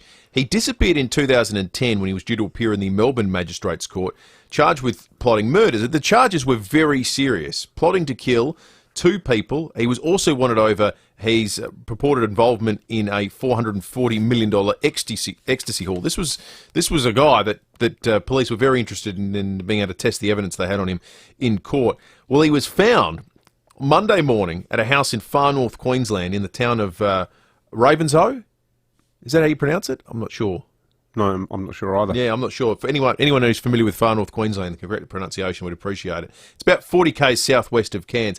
The amazing thing is they've released the arrest, and I tell you what, life on the run isn't glamorous. Earlier today, we received information that Graham... Stay there. Do not move. This is the police. Right. Do not move. Yeah. Put your hands where I can see them. Turn and face the wall. Hands where I can see them. Yeah. It was almost, he seemed relieved to have been caught, it seemed like. He came stumbling out of a window and sort of fell onto a crusty fence. There was a mattress propped up against the wall. The whole thing looked like a squatter's residence. It looked like an abandoned hut that he'd been living in, at least for this most recent period. So it's amazing that he managed to evade the authorities for so long. He's a convicted murderer. He killed someone previously. And the allegation is changed his identity, changed his look at regular intervals, wore fat suits, wore wigs, and befriended elderly women to get accommodation. So he preyed on the kindness of strangers as well. 16 after 7, time to check traffic. As your BMW due for service, receive complimentary vehicle pickup and drop off at Glenelg BMW.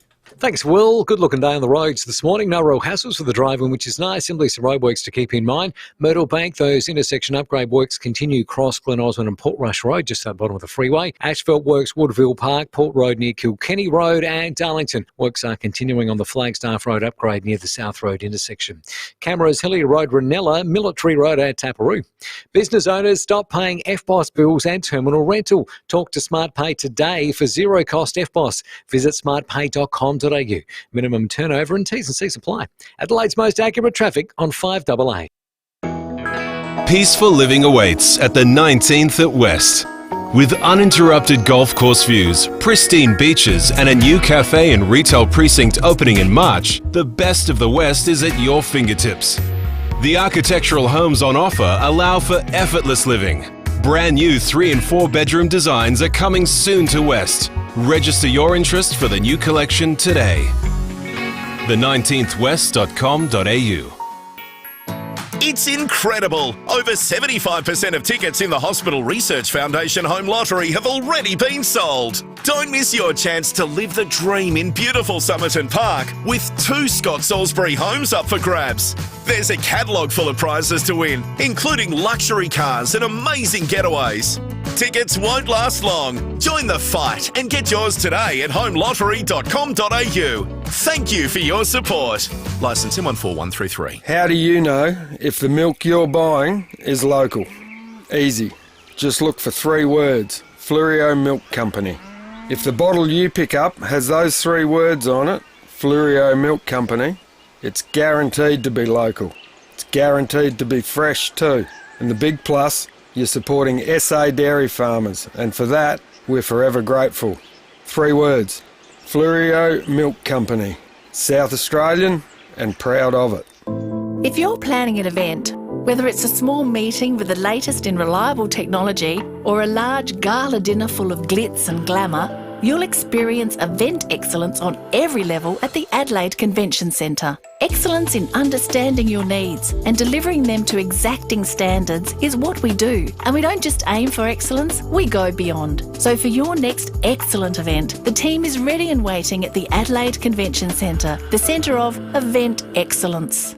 9 News is the one that's always been live and local. 9 News, made in Adelaide for Adelaide. Gliderall Garage Doors, adding strength, safety and style to South Australian homes for over 40 years. Gliderall.com.au. You're listening to 5AA Breakfast. David Penberthy and Will Goodings.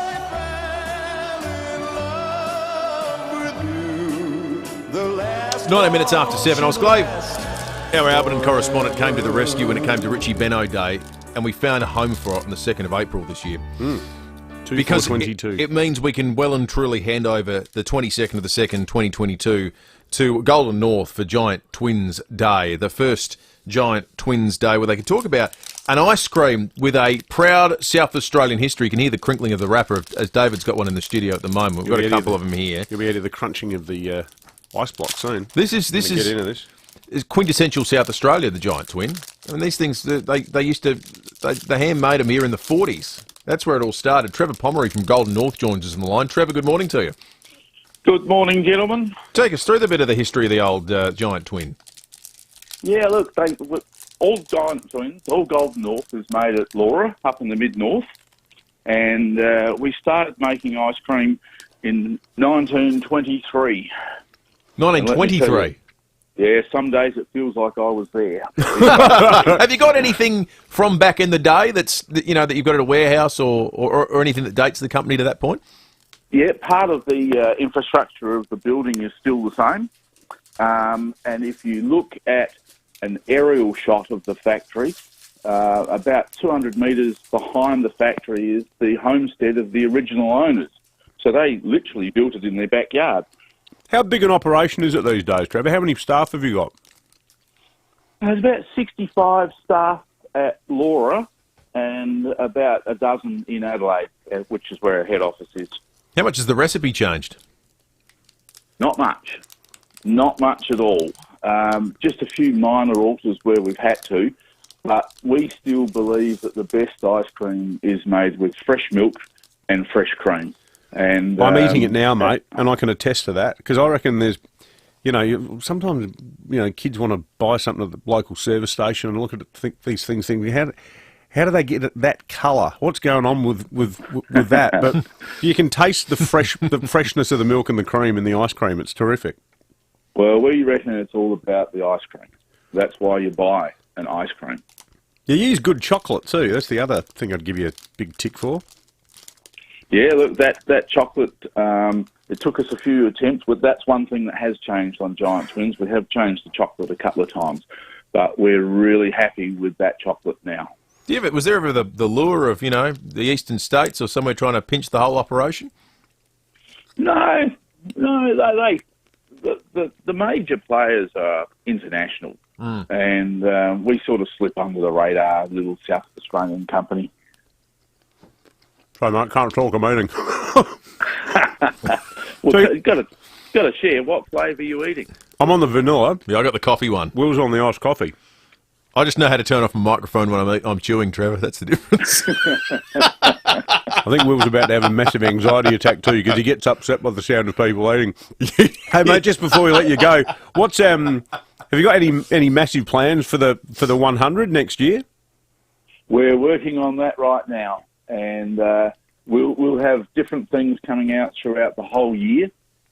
So look, stay tuned. If you're not don't follow us on Facebook, please do, because there'll be a lot of announcements on Facebook. But 100 years that's a big thing. It certainly is. Big. Great South Australian institution. Trevor Pomeroy there from Golden North. Thanks for joining us, and thanks for the very delicious breakfast treat. It's 25 past 7. I've had my first ice cream for the day. Good on you, Trev. Thanks, mate. I think we've broken a record.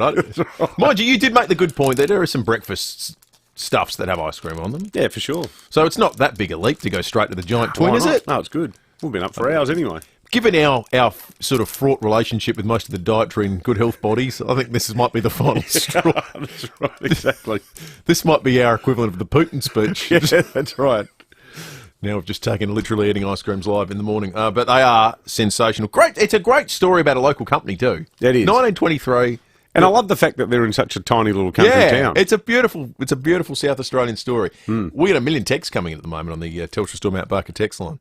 We certainly have. Getting more about twins. Andy in Titty Witty Beach says, I'm not a twin, but I'm a dad to 2 sets. How's that? 4 kids. And a lot of the numerologists are up and about today on the 22 of the 22. Stasia says, morning boys, wouldn't it be easy to say 2nd of the 2nd 22? It's much easier to say, I wonder if it has a special meaning in numerology. Well, we spoke to that numerologist the other day. We did. I haven't kept that knowledge with me.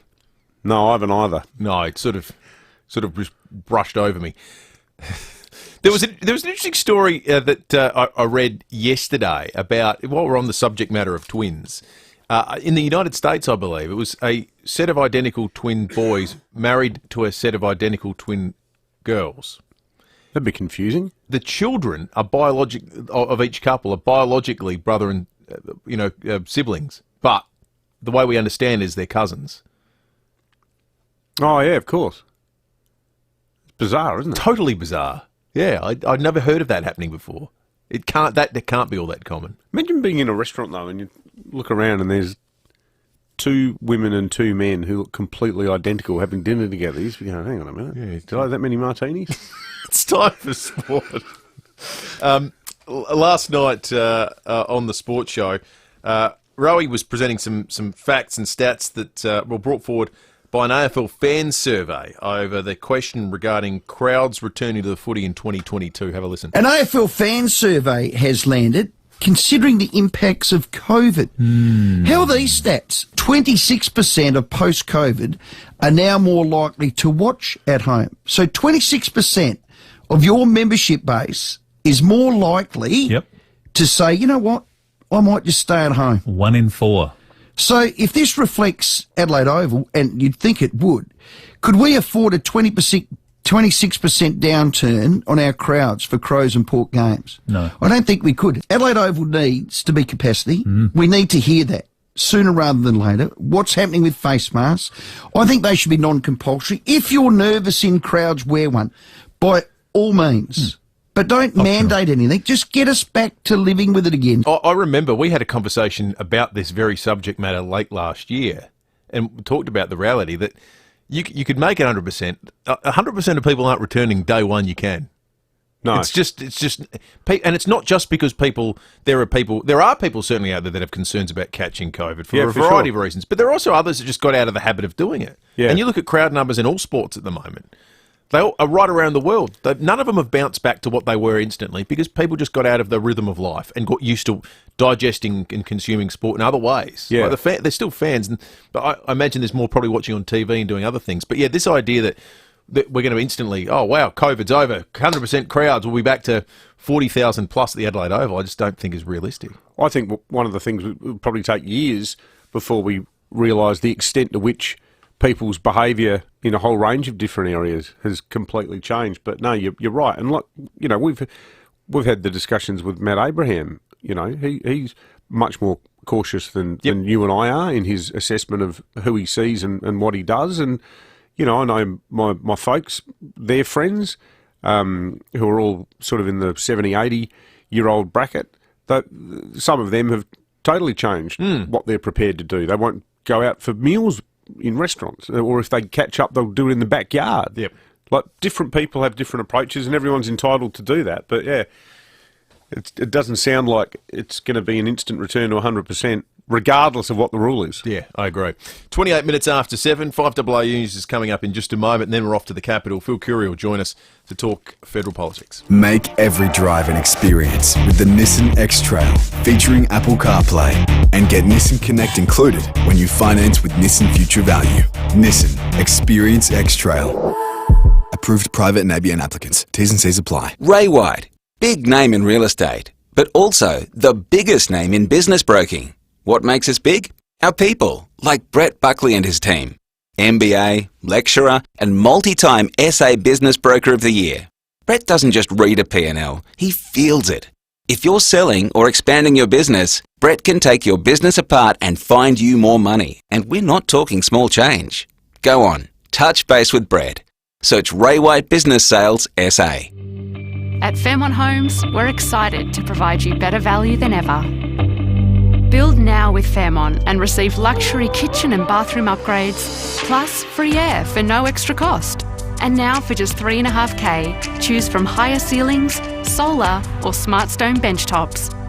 For more information, visit fairmonthomes.com.au. Fairmont Homes are built for life. Down to South Australia. T's and C's apply.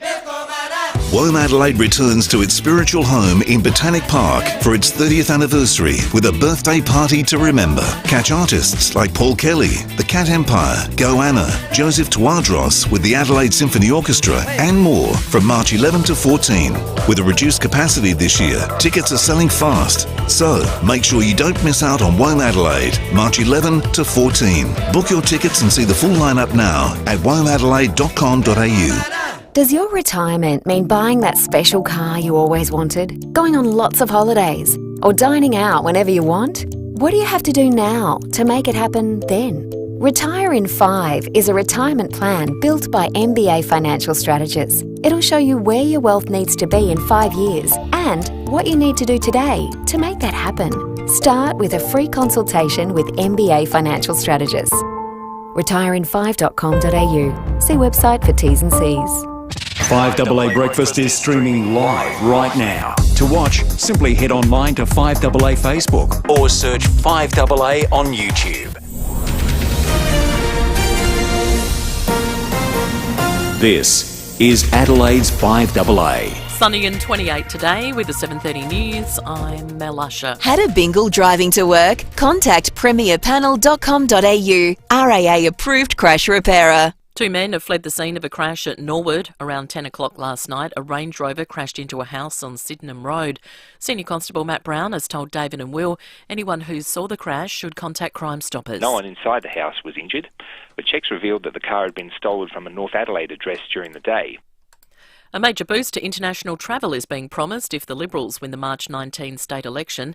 An $18 million flight attraction fund would be established to secure more direct international flights to Adelaide. Carriers like Emirates pulled out of SA during the pandemic and are yet to return. 3 new trade officers are also on the drawing board. A notorious fugitive who's been on the run for 12 years is due to appear in a far north Queensland court today following his dramatic arrest. Police tracked down 64-year-old Graham Potter at a Ravenshoe property yesterday. He's been wanted since 2010 after evading conspiracy to murder charges. Victorian police will seek to have him extradited when he fronts court today. Russian President Vladimir Putin has stoked conflict, declaring he'll recognise 2 separatist territories in eastern Ukraine. The US and UK claim Mr Putin's decision is a breach of international law and could destroy any hope of peace. Speaking from France, Australia's Foreign Minister Maurice Payne says Ukraine's sovereignty must be respected. This does not have to happen. There are still choices to be made by Russia here. And we hope that we can see productive discussions continue and this be avoided. It's business as usual for senior members of the royal family in the wake of the Queen's COVID diagnosis. Royal commentator Camilla Toomey has told Nine Her Majesty's condition doesn't appear to have deteriorated. Well, they're not giving us a running commentary of her health, but what we do know is that she is maintaining light duties. We've got other members of the family out and about, so clearly it's a case of business as usual, that kind of keep calm and carry on mentality that has been the Queen's trademark for 7 decades. Donald Trump's new social media platform has launched in the App Store. Nine's Michael Genovese reports from the US. Truth Social is an application similar to Twitter, owned by Trump Media and Technology Group, a company the former president founded after leaving the White House. The move marks Donald Trump's return to social media more than a year after he was banned from Twitter, Facebook and YouTube following the January 6 riot at the Capitol. And a kangaroo has been found hopping around in Denmark. Authorities don't know where it came from. The local zoo says the animal doesn't belong to them. Now turning to 5AA Sport. All new 2022 Mitsubishi Outlander with 10-year warranty, 10 years capped price servicing at Agostino Mitsubishi. And he's just hopped into the news booth. Here's Tom Wren. Certainly have. Let's start with some tennis, Mel. And Novak Djokovic has made a strong return to the court, winning his first match in almost 3 months with a straight sets win against Italy's Lorenzo Busetti in straight sets. He won the match 6-3, 6-3 and says he was happy with his performance. I played great. There were moments when, I made a couple of unforced errors in a row, uncharacteristically, but, it's normal to expect that. First match after a while, but I'm glad that I managed to finish up the job tonight in straight sets. The audio there, thanks to beIN Sports. Taylor Harris has equalled the AFLW record for contested marks in a match, taking 7 as Melbourne defeated Brisbane last night. The key forward also booted 2 goals, helping the Demons to fight back from 22 points down and win by 3 points at Metricon Stadium. Meantime, the Crows could be without Chelsea Randall for another week. The captain no certainty to return for this Saturday's top-of-the-table clash against Fremantle as she continues to recover from a hamstring injury. Still on football, and Gold Coast new captain Tuke Miller is expecting the Suns to play finals for the first time this season. Finals is what we want. We want our first finals berth, and I truly believe we're in the slot. We need to have that as our main goal and our main focus, and that's not to say that wasn't there in the past, but I think we are ready to take that step into a first finals campaign. The Suns finished 16th on the ladder last year. And that's the 5AA Sport. Now checking 5AA traffic. A new and independent home for BMW is now open on Brighton Road. Visit Glenelg BMW today. Should have a pretty good run in today. The road's working really well this morning. Just some roadworks to keep in mind. Myrtle Bank, those intersection works continue across Glen Osmond and Portrush Roads. Asphalt works at Woodville Park, Port Road near Kilkenny Road and Darlington. Those Flagstaff Road upgrade works are continuing near the South Road intersection. Cameras Lady Gowrie Drive, North Haven, Military Road, Westlake Shore and Picket Range Road at Chandler's Hill. Anaconda's up to 50% off summer wipeout sale is on now. Up to 50% off a huge range of outdoor gear. Some exclusions apply. At Anaconda, play more, pay less.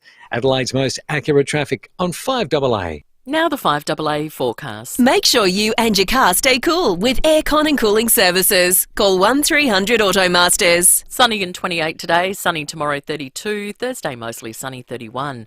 Right now it's 16 degrees. More news as it happens on 5AA. Gliderol Garage Doors, adding strength, safety and style to South Australian homes for over 40 years. Gliderol.com.au. You're listening to 5AA Breakfast. David Penberthy and Will Goodings.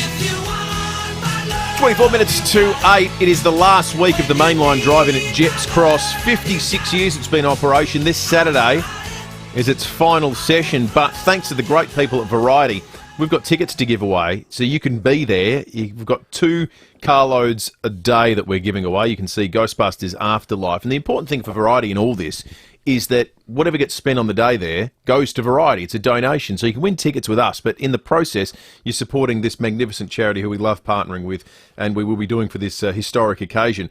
All you need to do is guess who is in the boot. It will be a movie star each and every day. Yesterday was Robert Redford. We've got a musical clue to start us off, and then we'll play or grab from a hit film after 8 o'clock that should make it all the more clear. This is a little bit of a thought starter for you.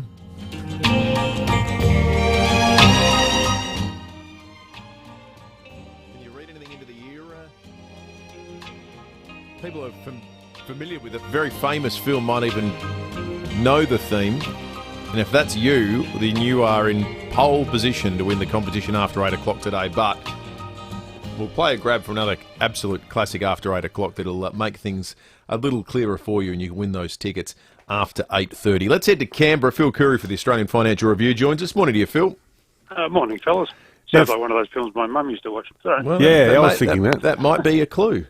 Sounded like I don't. Well, I mean, like a Matt Munro. I don't have an intimate knowledge of the films your mother used to watch, Phil, but Technicolor. Yeah, that's right. Hey, now in Technicolor. You've written, Phil, about a pretty intriguing. Sorry. Yeah. You've written about a pretty intriguing story. Just straight away, we've talked about Australian defence policy is about guarding our northern approaches. Areas to our south typically don't get near $1 billion spends, but that sounds like it's changed. Yeah, look, it was a really interesting story, actually, to write. Look, the Prime Minister's in Tassie today, and he's going to announce $800 million over the next 10 years to really sort of supercharge our research and scientific presence in Antarctica. And we are the sort of preeminent nation down there, have been forever. We lay claim. We have a claim for 42% of the territory down there, and because of our proximity, it gives us that advantage. But, of course, in the last few years, the Chinese and the Russians have taken an interest down there, and have started building bases. China's built 5 bases within Australia's flag zone, and they've been making noises for some time now about ignoring the Antarctic Treaty and mining down there and fishing and doing all these things you're not meant to do. It's meant to be, the Antarctic Treaty signed in 1959 protected it as a wilderness. You're not meant to have military down there. You don't mine it. You don't fish it. These sorts of things. So again, it's sort of the Chinese are encroaching down there as they are in the Indo-Pacific. And so what the Prime Minister was announcing today is as much about that as it is our research. If you're sort of the preeminent person down in terms of research and stuff, it gives you a bit of currency. But they're building. They're some of this money paying for 4 helicopters and drones and things like this, which will be valuable to be able to scale the continent for research purposes, but also gives you an overwatch capability as well. So, putting the cold into Cold War, so to speak. Yeah, that's right. And what looks like a new Cold War developing in Central Europe, Phil, with a very belligerent speech overnight from the Russian President Vladimir Putin. How do you see the politics playing out domestically? Obviously, we're just a few months away from a federal election, and you'd think the incumbent government would have a huge interest in hammering national security and defence issues as much as they can. Well, that's right. You saw Scott Morrison sort of hamming this up last week, saying we've got Russian troops massed on the borders of the Ukraine. And it's not just that. You've got China, which is completely complicit with what Russia's doing. President Xi of China and Putin, they pretty much are a couple of gangsters now, those blokes doing their own thing in cahoots with each other. And the suspicion is that if Putin goes into Ukraine, China will then do the same with Taiwan. So this is, what the Prime Minister's talking about. Well, you don't want to sort of have a war for political purposes, but you can see it would play right into that. Better not change at the moment. Things are, the world's a bit shaky. He's been using this language. The world's the most volatile it's been since the 1930s. The build up to World War II, with these two superpowers behaving the way they are. And it's all national security, blah, blah, blah, can't trust Labor sort of thing. So, of course it will play right into a campaign. But, on a serious note, Putin gave a speech overnight where he lay claim to two rebel territories inside the Ukraine, and that's sort of seen as, starting to, create the justification now for an action. So everyone's quite nervous. Yeah, rightly so. Good stuff, Phil. Hey, just quickly, what's your tip? The election will be May, won't it? Yeah, mid-May. Probably the 14th or the 21st, most likely. So, yeah, right. Prime Minister hands down a budget on March 29, and then the campaign has to be a minimum 5 weeks. He'll call it a week or so after that. So that puts us in the mid-May. So sometime after yours. Yeah, good stuff. We'll catch you up Friday, Phil. Thanks for that, mate. Okay. Phil Curry, the National Political Editor from the Australian Financial Review. 18 minutes to 8, 8223 0000 is our number. You can text us on the Telstra Storm Out Barker text line, remembering that everyone who contributes to the program this morning has their say in any number of ways, can win a double pass to Faulty Towers, the dining experience on at the Fringe. You can get tickets at fringetix.com.au. Spend a night with Basil Faulty, the dining experience. We will give that away before 9 o'clock each and every day this week. Another lovely text here on the Telstra Storm Out Barker text line. This one from Jenny. Good morning, Dave and Will. I have an identical twin mum who is still alive at 97 along with her sister, and they're together and very healthy at an aged care facility. They even survived COVID. Good on them. That's How lovely. Yeah, that's beautiful. Yeah, two little sisters, 97 years old. We have got your chance to explore Australia's biggest arts festival at the Adelaide Fringe. If you watched 9 News last night and got the daily code word, give us a call right now on 8223 0055. Gluttony is back in Rummel Park for 2022, and you get tickets for the biggest shows this Fringe at gluttony.net.au. or search Adelaide Fringe today. We've, of course, talking twins and talking about twins and two twins a little bit early because of Gold North's Giant Twins Day. And we've received a lot of lovely text on that front. Still yet to receive, David, unless I've missed it, you may have caught it, anyone who is a supporter of the 2 million population marker that was set by the City for Adelaide's Bruce Jittay as something to aspire to over the course of the next decade. One person who is Daniel Gannon. Yes, he we mentioned him earlier. Yep. No, he sent me a text saying Bruce is bang on. We need more people to grow our economy. Before COVID, SA grew by more people every 26 days than we grew in an entire year. That's not the case anymore, and our economy is benefiting as a direct result. So the Property Council very much in favour of it. Let us know your thoughts, folks. 0448 08 1395. Helen in Fulham Gardens may have a code word for us. Morning to you, Helen. Good morning. How are you? Yeah, good, thanks, Helen. How are you? Helen? Good, thank you. Now, what is the code word? Hugh Sheridan. Yes. Yeah, that's absolutely right. Great work, Helen. Well done, Helen. Make sure you watch 9 News Nightly at 6 p.m. to get the daily feature show and call us in the morning, just like Helen did. Gluttony is back in Rymel Park for 2022. Get your tickets for the bigger shows this Fringe at gluttony.net.au or search Adelaide Fringe today. Let's check traffic, and is your BMW due for a service? We'll receive complimentary vehicle pickup and drop-off at Glenelg BMW. Thanks, Will. At Erbray, look out for power lines down at the moment. Cross Road near Waite Avenue causing a few delays. O'Halloran Hill got asphalt works continuing on Majors Road near the Southern Expressway. That does get busy throughout the morning. Myrtle Bank works continue for the intersection upgrade of Cross, Glen Osmond and Portrush Roads, and cameras Carlisle Street, Effleton, Fletcher Road at Larks Bay. Enjoy your favourite Mexican food with Guzmani. Go miss and save. Score yourself burritos and bowls for just $9.90. Yes, just $9.90 when you order via the GYG app. Adelaide's most accurate traffic on 5AA. Under 16 years of Labor, South Australia was going down a rough road. But under the Liberals, the road is a lot smoother, with the biggest government building program in our state's history. A re-elected Marshall Liberal government will continue to build what matters, to create jobs and deliver high-quality healthcare services. Why risk going back to Labor? Together, let's build a stronger future. Authorised by S. Meldrum for the Liberal Party of Australia, SA Division, Adelaide. Spoken by S. Marshall and M. Munt. I'm Kathy Nagel, the Chief Executive Officer at Western Hospital, Henley Beach. Our recent patient feedback survey indicates a high satisfaction rate with the care and services provided at Western. Most people don't know they can request to be treated at Western by our remarkable doctors, regardless of where your referral or specialist wants to send you. It is your choice where you are hospitalised. Western Hospital, your hospital that cares. For more information on accessing our doctors, visit westernhospital.com.au.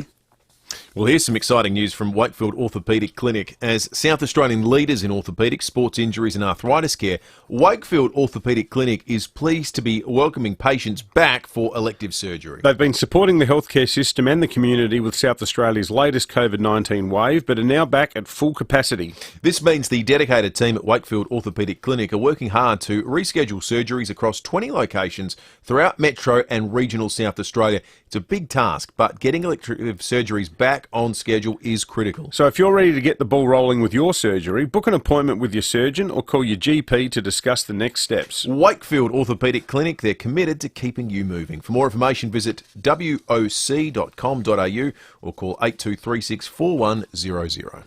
Don't just get a forklift, get a Toyota forklift. When you need a forklift, don't just get a forklift, get a Toyota forklift.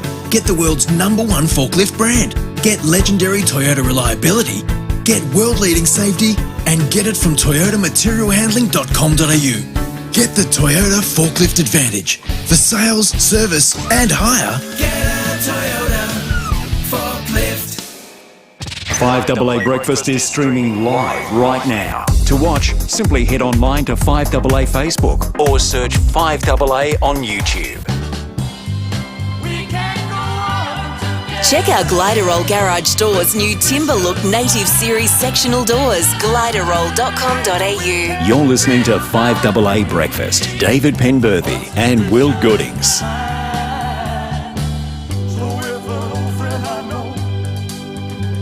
12 minutes to 8. John Blake coming up in just a moment. First, let's talk about the weather. Jessica Braithwaite from 9 News joins us. Morning to you, Jessica.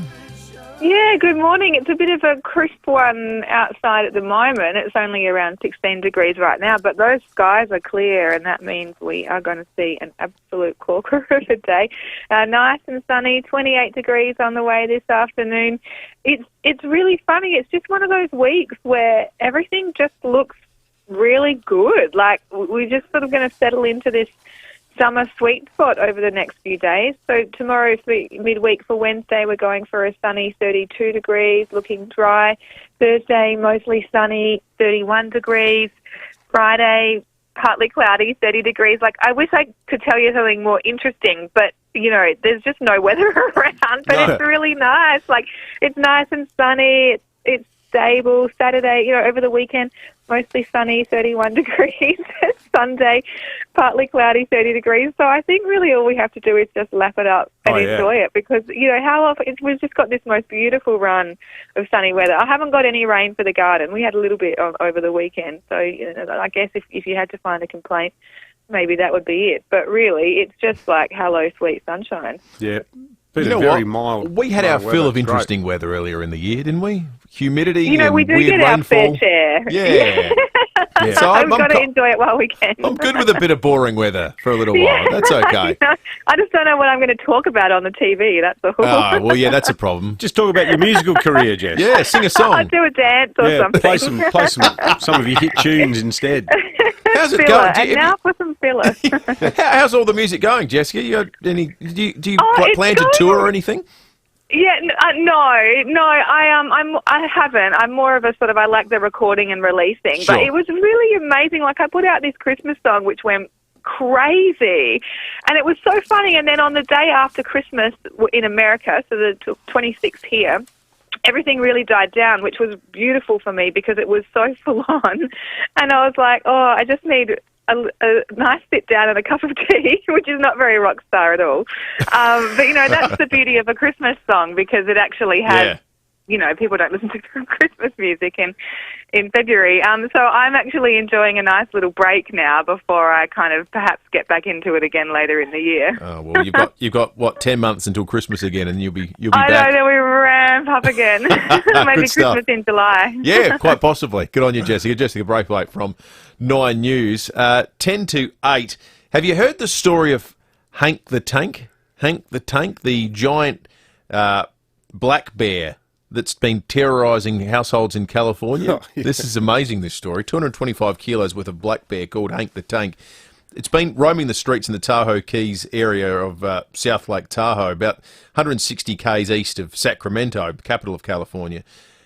Caused real damage because apparently, according to the local experts, it has lost all fear of humans. Not that I'd expect a 225-kilo bear to ever really be particularly concerned with humans, but bears get scared by loud noise and, you know, people with things when you bustling go around. camping in America, you take air horns Yeah, along. air horns. They hate the siren sound. Not this one, not old Hank. Hank's gotten used to it and is very comfortable, has actually now responsible, I think a crime wave is what you'd call it, damaged at least 38 properties and forcefully entered 28 homes. Have a listen to some of the locals. I'm tired of having to fear our lives, quite frankly, because of what a bear may or may not do. We have to be able to protect our children, and we have to be able to walk out of our house. It's really scary because we used to be able to go on like walks and bike rides by ourselves, but it's become like a bigger problem. So now we bring the bear horns whenever we go on walks or bike rides. I went to the front door, banged on the front of the house. These are neighborhoods and there's a lot of people around, traffic, cars, so we have to do this in a way that's safe for both the public and the bear itself. I've been in town 40 years, but I tell you what, I've been locking my doors recently and I've never done that. The more we don't feed them, the more that this isn't going to be the case. So to this point in time, despite this activity over an extended period of time, there's been no attacks on humans or pets. But the dangerous thing, according to the wildlife experts in California, is that it now associates humans with food. If it sees humans around, it knows they've got food somewhere. Yeah. Well, they're smart. They're very smart. Imagine being asleep and suddenly there's a bear in your kitchen, just rifling through the fridge. Andrew in St Clair's called in. Morning, Andrew. Good morning, guys. How are you going? Good, thanks, Andrew. The bear horn sort of designed to basically just create noise and just let them know you're in the area. And usually that is a deterrent for bears to actually sort of avoid you. But where they don't, or you're not aware they're coming, or you don't use the bear horn or whatever, a common device that they sell in the US camping stores and stuff like that is bear spray. And it's sort of on the lines of pepper spray in the size of and so on the device, like an aerosol you hold in your hand, but you've got to spray it from like a distance. You can't get too close to them. You can't sort of stand right in front of them. You've got to deliver it from, for a good 10 metres off or something like that, and it fires at a pretty decent rate. It's got a fair propulsion behind it as well. You want to get your timing right, wouldn't you? Yes, you want to get your timing completely right. But it's the kind of thing that if you go bushwalking, particularly if you're an international tourist, you might want to buy one and then try and resell it afterwards because hope you'd never have to use it. Yeah. So is that your experience, Andrew? Have you done bushwalking over there? No, but we're looking to do it, and we've been pricing bear spray and stuff like that for when we go and do it. I think it's in the $50 to $100 a can. Crikey. Okay, so it's cheaper expensive. buying some Chanel No. 5. Mind you, it's Reasonable insurance, $1,500. Take that if you're going through bear territory. Andrew, thank you. I'm interested in hearing how the walk goes if you go over there. Have you ever seen the Werner Herzog film Grizzly Man? No, but you've told me about it. My God. That movie But that person was asking for it. Superb film. That guy was asking for it. Mm. Not Werner Herzog, Well, the subject of the film. He decided to live with grizzly bears. But he lived successfully among the bears for quite some time. Yeah. Don't want to give it away. But it's a really interesting film about the sort of weird sort of humanising that we have the capacity to do as people towards animals. And the film is a reminder that at the end of the day, animals are quite different. Yeah, they are. I'm a big fan of that show that is on SBS a bit, Alone, where it's a game show effectively, but it's made for hardcore survivalists where they drop you in North Canada, it's in bear territory, and see how long people can survive. And they generally do for somewhere between 70 and 100 days, scrounging off the land. And these people are hardcore survivalists. They know what you can eat, they know how to hunt, they know what to do to survive, they know how to build shelter. The moment they see a bear, these people all cack themselves. Yeah. Because they know how dangerous these things are. And it Can you happens- get out? Is it like that Naked and Afraid show where you can just say, stuff this, I'm gone? Yeah, you have a satellite phone you can call, but you have to wait till they turn up. So that can take a significant period of time. A lot of people end up coming off the show because they're starving to death. And they get medically assessed and they say, no, you're about to do yourself irreparable damage. Oh, it's hardcore. Wow. It's remarkable. 4 to 8, it's time for John Blake, thanks to Aussie Fast Transport Solutions. They're looking for subcontract drivers right now. Call 13 13 64. That's 13 13 64. G'day, Jono. Hey, g'day, Steve. What's happening? Oh, same old stuff, just came off the air. Oh, how'd the show go? Yeah, had quite a few calls today, mostly about core flutes. Core flutes? Yeah, people really concerned that core flutes with politicians' faces looking at you with Liberal or Labor written across the front are pointless, you know. Oh, but they are, aren't they? Why do they do it every time we have an election? Oh, I don't know, maybe ego. Who knows? Yeah, I mean, what's the point if you don't know who you're going to vote for by then? You shouldn't be allowed to vote. That's right. Okay, so what are we doing? Well, we've got to come up with an advertising campaign for David and Will's breakfast show. Oh, yeah, that's right. So how are we going to tackle that? Well, look, I was thinking, how about giant billboards? Billboards, now you're thinking. What are we going to put on them? Well, here's my idea. We put David and Will's faces with FIVEaa written across the front. Oh, that's great. And there's quite a few billboards available at the moment too. Yeah, I know. And also, what about we paint a whole tram? Oh, really? A tram? And what do we put on there? Well, I was thinking David and Will's faces with FIVEaa written across the front. Oh, my God, that is inspired. Great stuff. Yeah, but I'm also thinking we could advertise in the newspaper. Oh, right. What do we put in there? Well, I was thinking David and Will's faces, right, with FIVEaa written across the front. Oh, you are an advertising guru. Yeah, thanks, mate. I reckon the politicians should hire you. Oh, yeah? Then you can show them there's more to advertising than just putting their stupid faces on a stovey pole. That's right. With their logo across the front. Dumbasses. He makes a good point. Yeah, he Blakey. does. He certainly does. Same sort of Personally, deal, I think isn't the it? idea of putting our faces on anything would be Yeah, an no, invitation I'm- to switch channels immediately. I think it's a flawed strategy. Yeah, no, exactly. As everyone on the live stream can attest. 2 minutes to 8. 5AA News is coming up. Breaking at 8 in a moment. Play a bit of Vladimir Putin's speech shortly as well and tell you what's happened since, because there have been some developments both in Washington and Moscow. That's coming up. Good schnitzels are everywhere, but it's hard to find a schnitzel so big, crunchy and tasty. Survivors have warned, whatever you do, don't eat the day before. St Kilda Beach Hotel schnitzels are cut by the resident butcher. They're rolled in the crispiest crumbs, then deep fried to perfection, all in-house. Take the kids to St Kilda Playground, then cross the road to the St Kilda Hotel for the schnitzel of a lifetime. There's a table waiting for you at the St Kilda Beach Hotel. What's on your bucket list? Writing a best-selling novel? Sailing around the Bahamas? Flying over the Antarctic? Before you plan a bucket list, plan your will with Donlan Lawyers. A will, power of attorney and advanced care directive speak for you when you can't, ensuring you and your loved ones are taken care of. For wills and estate planning, contact Donlan Lawyers. Visit donlandlawyers.com. Put it on your bucket list. Have you got your tickets to the Hospital Research Foundation Home Lottery yet? Because if you purchase your tickets before midnight Friday, you could win a new Lexus UX. There's 5 bonus draws with 5 lucky Lexus winners. Drive away in a brand new Lexus UX valued at over $66,000, ready to roll with 12 months rego, just for getting your tickets before Friday at midnight. Plus, your tickets remain in the draws for all the incredible prizes, including the early bird and grand prize draws of those incredible two let's emphasise that, two Scott Salisbury homes at Summit and Park. Check the Home Lottery website for opening times and be sure to have a look at these fabulous homes. I went and checked them out. They are spectacular. They look just fantastic. You could be living the dream, and I tell you what, Summit and Park's a nice place to do it too.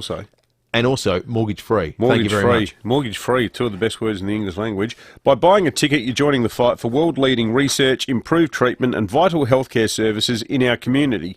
Get your ticket before midnight Friday to be in the bonus Lexus draws. Visit homelottery.com.au. This is Shane. Shane loves his beer fridge. Nothing beats a chilled home brew. But Shane has a problem. He gets the guilt having it on all day. Well, Shane, save your guilt for serving subpar beer to your mates. Because NRG Solar gives you electricity guilt-free. Just guilt-free cold ales all day long. Electricity guilt-free with NRG. Stick to pouring coldies, Shane. NRGsolar.com.au. 9 News is the one that's always been live and local. 9 News, made in Adelaide for Adelaide. Online, on DAB Digital Radio and on 1395 AM. Talking Adelaide. This is Adelaide's 5AA. Sunny and 28 today with the 8 o'clock news. I'm Mel Usher. Had a bingle driving to work? Contact Premier Panel Services at premierpanel.com.au. A Range Rover caused some damage on Sydenham Road at Norwood last night. It hit a house, a gas meter and post box around 10 p.m. No one inside the house was injured. The car had been stolen from North Adelaide during the day. The occupants ran off. There's been a serious crash near Penola in the state's southeast. A car crashed and rolled just after 6 this morning. Police say the sole occupant has suffered serious injuries. Tourism is in the Liberals' sights as the state election campaign continues. An $18 million flight attraction fund would be established if they win on March 19.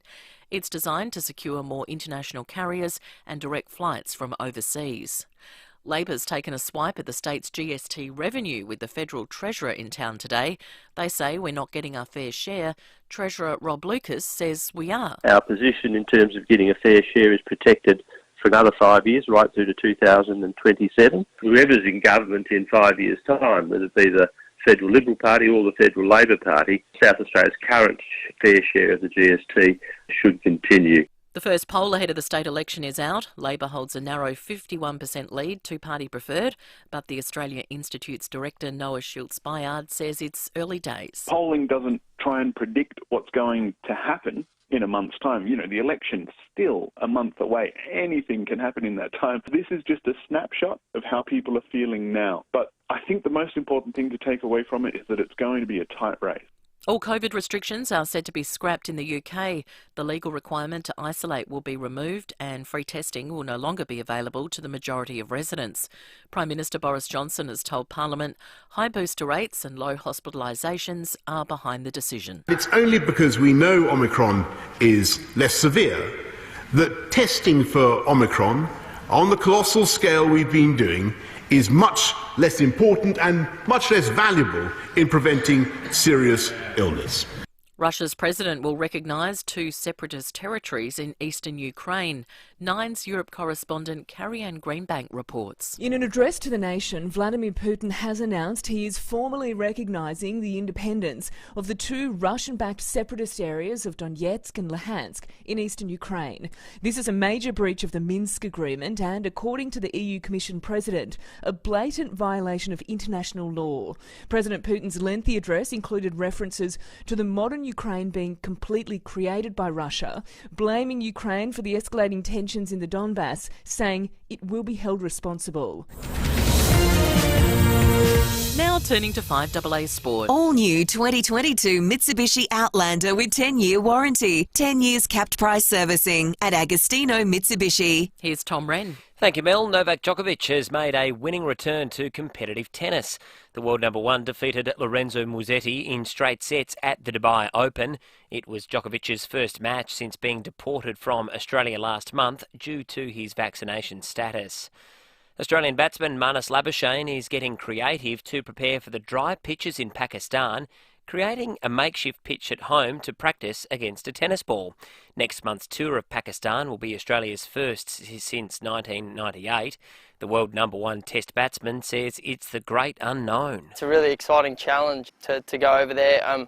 Obviously very unexpected. We don't really know what we're going to get. We don't have much intel on the wickets apart from some domestic games, and obviously, I think 2020 South Africa toured there. And one game completed in the Sheffield Shield yesterday with New South Wales beating Tasmania by 75 runs. Let's go to football. Taylor Harris has inspired Melbourne to a come-from-behind victory over Brisbane in the AFLW. The key forward booted 2 goals as the Demons fought back from 22 points down to win by 3. Well, for whatever reason, we started off a little bit on the back foot, and Mick just let us know to keep chipping away, play our game. Our game is good enough to win against any team, and so we just did that, I guess. We just came out here and started again and believed in ourselves, and I think as the goals came, a little bit more belief came. Audio there thanks to Fox. Harris also equalled the league record for contested marks, taking 7 at Metricon Stadium. And Steph Curry has won the All-Star MVP after netting 50 points for Team LeBron in the 3-point win against Team Durant.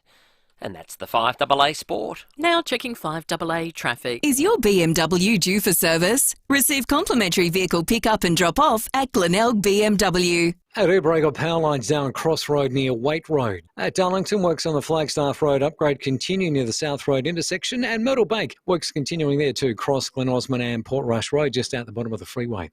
Cameras look out from the drive-in today, Hart Street, Semaphore, Lipson Street, Port Adelaide and Military Road at Taparoo. Want free delivery? Shop amazon.com.au. That's right, eligible orders over $39 receive free delivery at amazon.com.au. Easy as. Adelaide's most accurate traffic on 5AA. Now the 5AA forecast. Switch and save on your car service and repairs. Call 1300 Automasters. Sunny 28 today, sunny tomorrow 32, Thursday mostly sunny 31 degrees. Right now it is 17.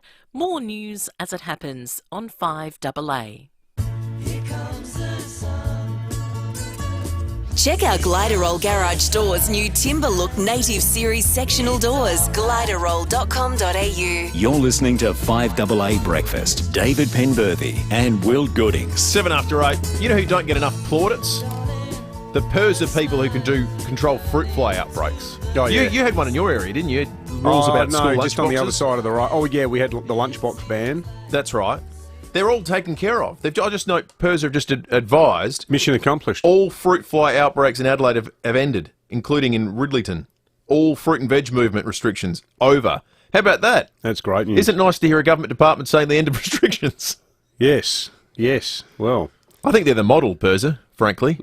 Maybe they should run the pandemic. Well, their record is exceptional. Since 2019... around 350 staff were employed at the peak of the response. They visited nearly 200,000 homes and properties, and they released nearly 700 million sterile flies. 700 million! That's a lot of sterile flies. That is a lot of sterile flies, I'll say. 8 after 8, our election at 8 is coming up in just a moment, and then after 8:30 we'll go behind closed doors, and also we've got tickets to the final ever session of the Mainline Drive-In at Jeps Cross to give away. You need to identify the Hollywood star, the movie star that's in the boot. We played you the theme from a film. We're going to play you a grab from a very famous movie that'll make it a little bit more clear in about 20 minutes' time. So stay listening and your chance to get along. We've got 2 carloads of tickets to give away. So the first 2 people with the correct answer will win on the day. SA decides. Election at 8. How good's that sound? There's a lot to talk about election-wise that came out of yesterday. A lot of policy, but I think there's a lot of you get a lot of sense of the direction that both leaders wanted to go in, at least early in the days in these campaigns. Peter Malinauskas continues to want to stamp his name as the guy who's going to fix the health system, while Stephen Marshall He's looking to re-up his credentials as the guy who's going to handle the economy, create jobs and improve things. And so that was borne out yesterday. Here is Stephen Marshall talking about jobs. When we came to government, we had falling commencements in South Australia for years and years and years. We were at the bottom of the table. We are now unequivocally at the top of the table, but we have ambition for even more skills in South Australia, whether they be university skills, trainees, apprentices, or starting your own business. We're providing that opportunity. It would suit the Premier if the entire focus of the election campaign was nothing other than the economy. Yes. He really wants to just keep it on that turf. The trick for him, though, is whether that alone is exciting enough to win the vast swathe of suburban voters over. Because sometimes when he starts talking, it sounds more like he's addressing a business essay luncheon, doesn't it? Yeah, it does. That said, and we've made the point, I think they've had a pretty slow start to the campaign, the Libs, and Peter Malinauskas certainly stole the momentum in that first weekend. I think he had a pretty reasonable day yesterday. So the meat on the bone for those promises were two things: scrapping payroll tax for apprentices and trainees, which is a very good policy. Which is stupidest tax ever invented. Ridiculous. Payroll tax. Like, okay, let's invent a tax that serves only to punish people for having the audacity to give other people jobs. Absolutely. Stupid tax. Imagine doing that for apprentices and trainees, saying it's going to cost you a bit of money to put them on, Sonny Jim. Yeah, exactly. Terrific policy. That makes a lot of sense. He's also announced a fund worth almost $20 million to try and attract more direct international flights to Adelaide.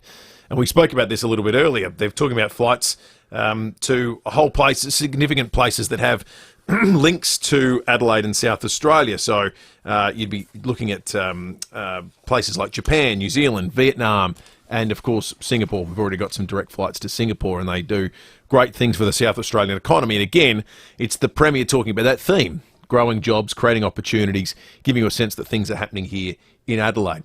Peter Malinauskas is the guy, and this is what he wants you to believe. He wants you to believe he's the guy that's going to fix the health system. It's going to be better than it is now. It's going to be better than anything that Stephen Marshall was promised. And he continued with the promises yesterday when it came to the new Women's and Children's Hospital, where he says he's going to be building 50 more beds than has already been planned. Stephen Marshall's plan is to spend essentially $2 billion on a hospital that has one less overnight paediatric bed for children. So this is a comprehensive package for the Women's and Children's Hospital now, but also, most importantly, into the future.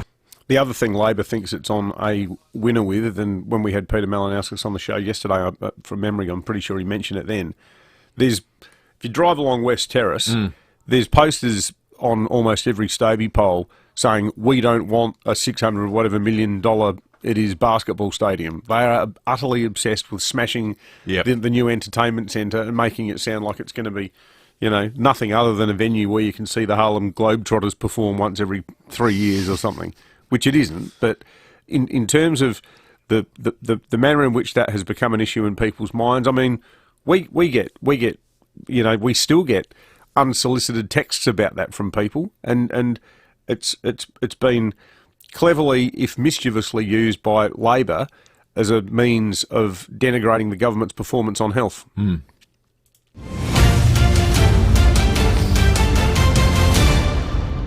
Other thing to throw in is Josh Frydenberg, the Federal Treasurer, is in town today, trying to give a bit of a leg up to Stephen Marshall, which again will be all aimed at getting everybody focused on the state's economy. He'll be on with Graham Goodings after 9 o'clock this morning. In fact, since he's coming up and is the subject of the conversation now, as we take you through some of the developing stories of the morning, let's go to Josh Frydenberg, the Federal Treasurer, who was asked on Sunrise this morning, a short time ago, whether we here in Australia would be following what they're doing in the United Kingdom, which is getting very close now, just days away from the point there are no COVID restrictions. Whether you've met someone who has it or you've got it yourself, it is treated a bit like having the cold. Here he is. Continuing to monitor the health situation here in Australia, and it's certainly improved. We've seen a peak in Omicron cases, we've seen a reduction in ICU and hospitalisation numbers, and as you know, people are getting back to work, and some of those workforce shortages, particularly the high levels of absenteeism, are starting to abate, and that's what I heard firsthand yesterday in Tasmania when I was visiting some major distribution centres. So I think this is the next step in the road, reducing the restrictions even further.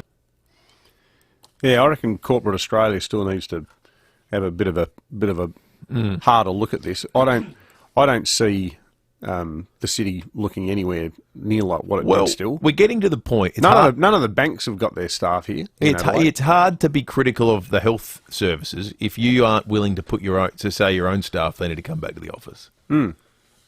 Because the sort of impediments to economic activity are actually within the control of a lot of private entities now. Well, we've still got the entire building to ourselves here. Totally. Until March at the earliest. Until March the 1st. Look, Nicola Spurrier hasn't told any business in Adelaide to do that. This is business just doing it itself. So you can't by the same token then say, well, things need to be relaxed because businesses are going bust. Well, this is where I think part of the problem in terms of getting out of this is that as a society, we are caught in a sort of lethal pincer movement between the health department, i.e. the state, and the HR department, i.e. the private sector. Yeah. Two entities, to use that excruciating cliche of the pandemic, who act out of, quote, an abundance of caution. And an abundance of caution looks like, Lucy and Sam being put into isolation because Lucy had one rogue positive test and then subsequently had a negative PCR test, but it was still many negative PCR tests. Yeah, she got a collection of them. So we lose our most valuable asset, our producer, for 10 days. But the thing is, that policy, a state policy, was signed off on by a private entity, i.e. our company. So we're sort of, in terms of stopping the return to normality, the worrywarts in the health department are on a unity ticket with the HR department. Yeah, absolutely. 15 after 8, there's been some significant developments at Ukraine in over the course of not just the last few hours, but indeed the last half an hour. The entire process and cycle was kick-started with Vladimir Putin addressing his people a couple of hours ago and spoke about the history of Ukraine, where he basically didn't recognise it as a state that existed beyond the creation of Lenin and the Soviets prior to him. That's Vlad, not John. That's right, Vlad, not John. Vladimir Ilyich Ulyanov. He made the point to recognise the separatist regions in East Ukraine, which people saw as a potential precursor to action. It's part of the process of developing a reason to go in, making the case. This is why we need to go in. Maybe one of these now recognised independent states will require our help. He made the point that he believes there's genocide going on there. We know there are concerns about the potential for Ukraine entering NATO. So he spoke about that earlier, but in the last hour or so, a couple of things have happened. US President Joe Biden, his staff have issued to media a statement saying, and I think this is quite curious, they're going to order sanctions on the separatist regions of Ukraine. So they're going to stop economic activity for parts of Ukraine, interestingly. And subsequent to that, Vladimir Putin has ordered peacekeeping operations in those two breakaway regions. That involves troops. Here is Vladimir Putin a little bit earlier. After the breakup of the Soviet Union in 1991, this became absolutely clear. Obviously, the events of the past cannot be changed, but we should say honestly about them without any subterfuges or any political coloring. From my personal point, I would say that the current political situation, whatever effective or efficient they would seem at any point, under no circumstances can and should not be the basis for the foundation of the state. I am not blaming anyone in anything. The situation in the country at that time and after the civil war and before that was extremely difficult, critically difficult. Now I would only like to say that that's the way it was. It's a historical fact. That is an amazing bit of translation work, isn't it? Yeah, it's my hero nomination just before 7 o'clock. I think it's phenomenal. Because what about he translated the word subterfuges? Yeah. How do you even do that from Russian into English? High stakes as well. And Vladimir Putin spoke for, I reckon, when I was watching, it was 40-odd minutes, and 35 of them would have been a history lesson about that region and area. And really, it was all sort of steeped in geopolitical terms, and it was complicated language. It was meant to be in depth. So, yeah, translating it live as it happened, was just remarkable. But there have been significant developments on that front. And if there's anything changes, you'll hear it on 5AA, of course, over the course of the day. At a much lower level of concern in another part of Europe, southeastern Denmark is the scene of well, it's not a manhunt, it's a roo hunt. This is very curious. Police in that part of Europe, southeastern Denmark, have appealed for the public to help track down what appears to be a kangaroo. There's a kangaroo on the loose in Denmark. They don't know what to do with it. I did enjoy this. I did enjoy this part of the reporting. That one, nobody has reported a kangaroo missing, so the police have worked at that. Also, the animal is not considered to be dangerous. I've had to alert people to the fact. It's not the first time this has happened, but there are no kangaroos there that are official. But there's a private farm apparently where one's escaped previously, and it led to a sort of a wide, roo. Well, some private kangaroo collector in middle of Denmark. Yeah, I'm looking forward to the Danish Skippy. I think will be tremendous. It'll be lonely, but it will be really good. What is happening, Skippy? Oh no!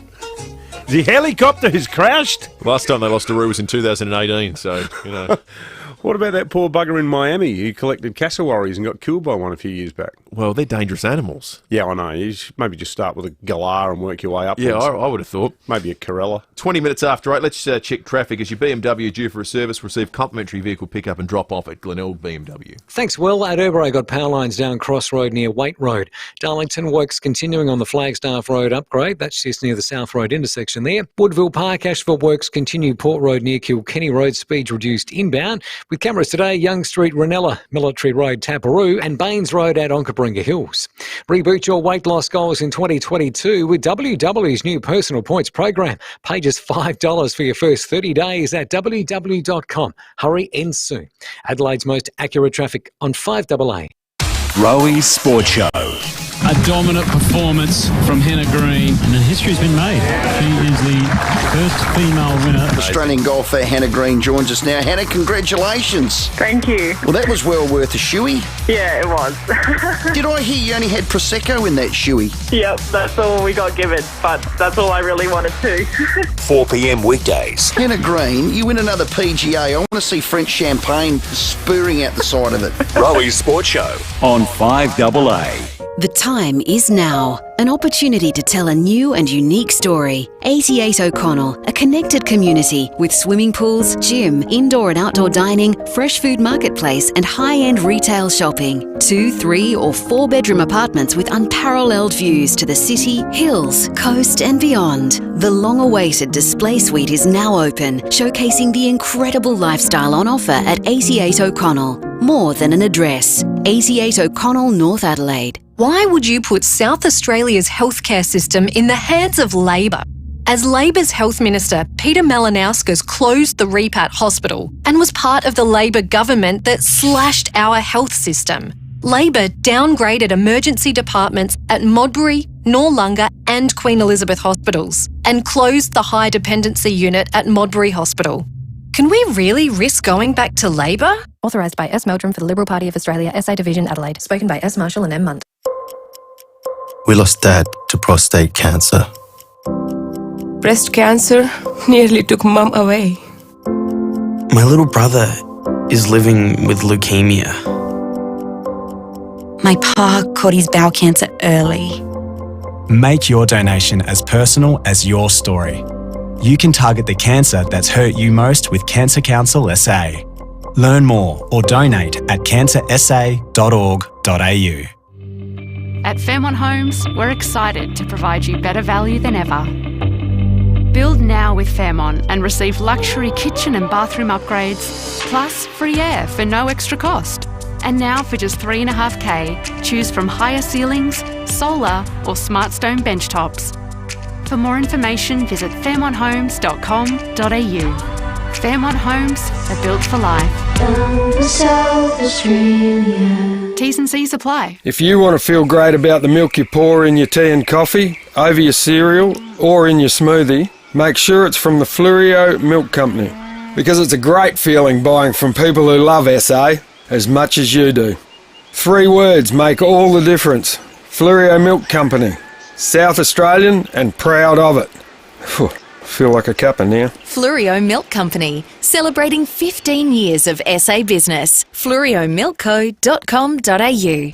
9 News is the one that's always been live and local. 9 News, made in Adelaide for Adelaide.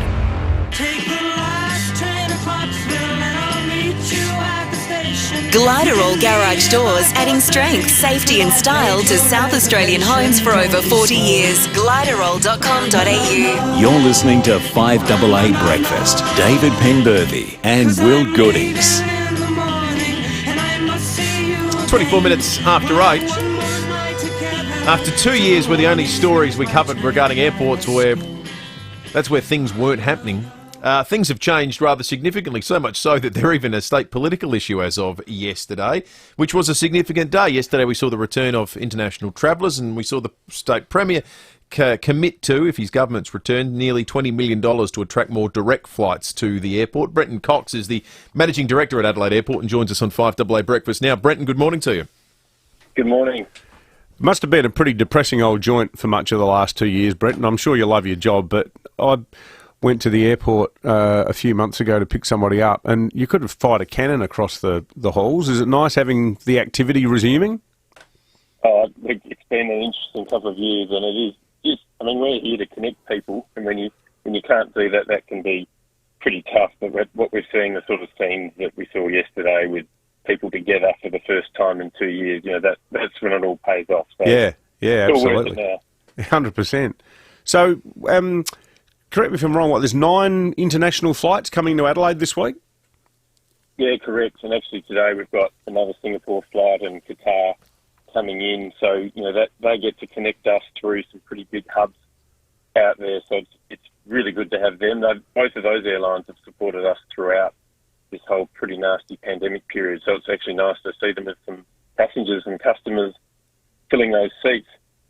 Is it? We were talking about earlier the Premier's commitment to spend nearly $20 million to attract some more direct flights into Adelaide, and wondering why public money would be needed to be used to do that. Is that just the reality of attracting flights, or is it the reality of attracting flights to Adelaide specifically? It's an ultra-competitive world. So if you look around, I mean, there is even other states in Australia, New South Wales, Queensland, WA, they've got significant aviation attraction funds. It is just the way global aviation works. Right. It's incredibly expensive to put a piece of metal in the sky, and we're talking in the order of some of these beautiful Dreamliners that we have, $500 million, and it's often then hundreds of millions to run it a year. So that they really need every bit of help, and often it's just we call it de-risking the market, getting some assurances around demand, and look, this is just the way it happens. Whether you like it or not, it is the way it works. But look, I think the desire for connection sort of transcends politics, and it is, I think, a really good investment. Obviously, I'd say that. But I do think as a city and as a state, we underestimate what it's like when those connections aren't there. So to get them back is a real priority, and I'm glad it is the sort of priority that the government is looking at. So obviously, very pleased with that announcement. What's the dream route, if you could just pick one to get that's direct to Adelaide? What would it be?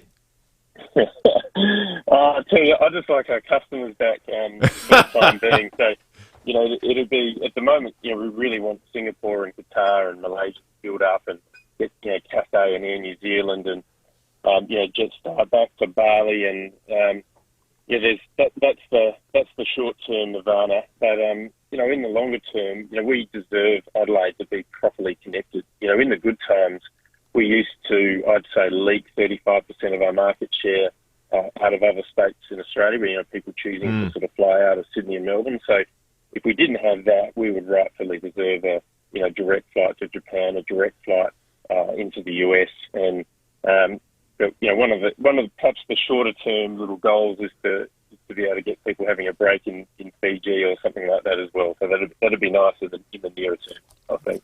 Absolutely. Good stuff.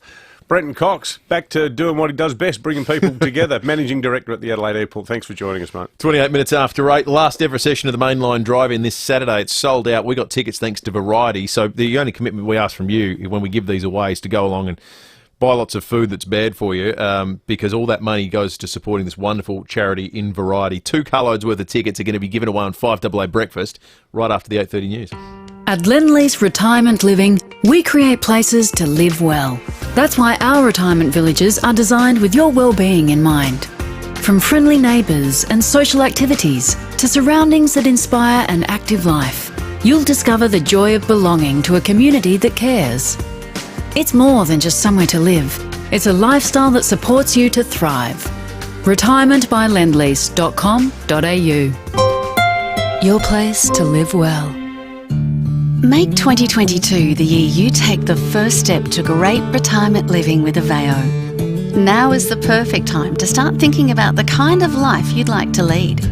One that lets you discover new talents and create new friends while staying active and connected. The First Step team at FIVEaa are here to help you start the journey. Because once you've made the move, you'll wish you'd done it sooner. Search FIVEaa First Step today. It's Value the Australian way at Coles with great fresh specials this week. Like juicy, loose red seedless grapes, 100% Aussie and just $4 a kilo. This week at Coles. Offer ends Thursday.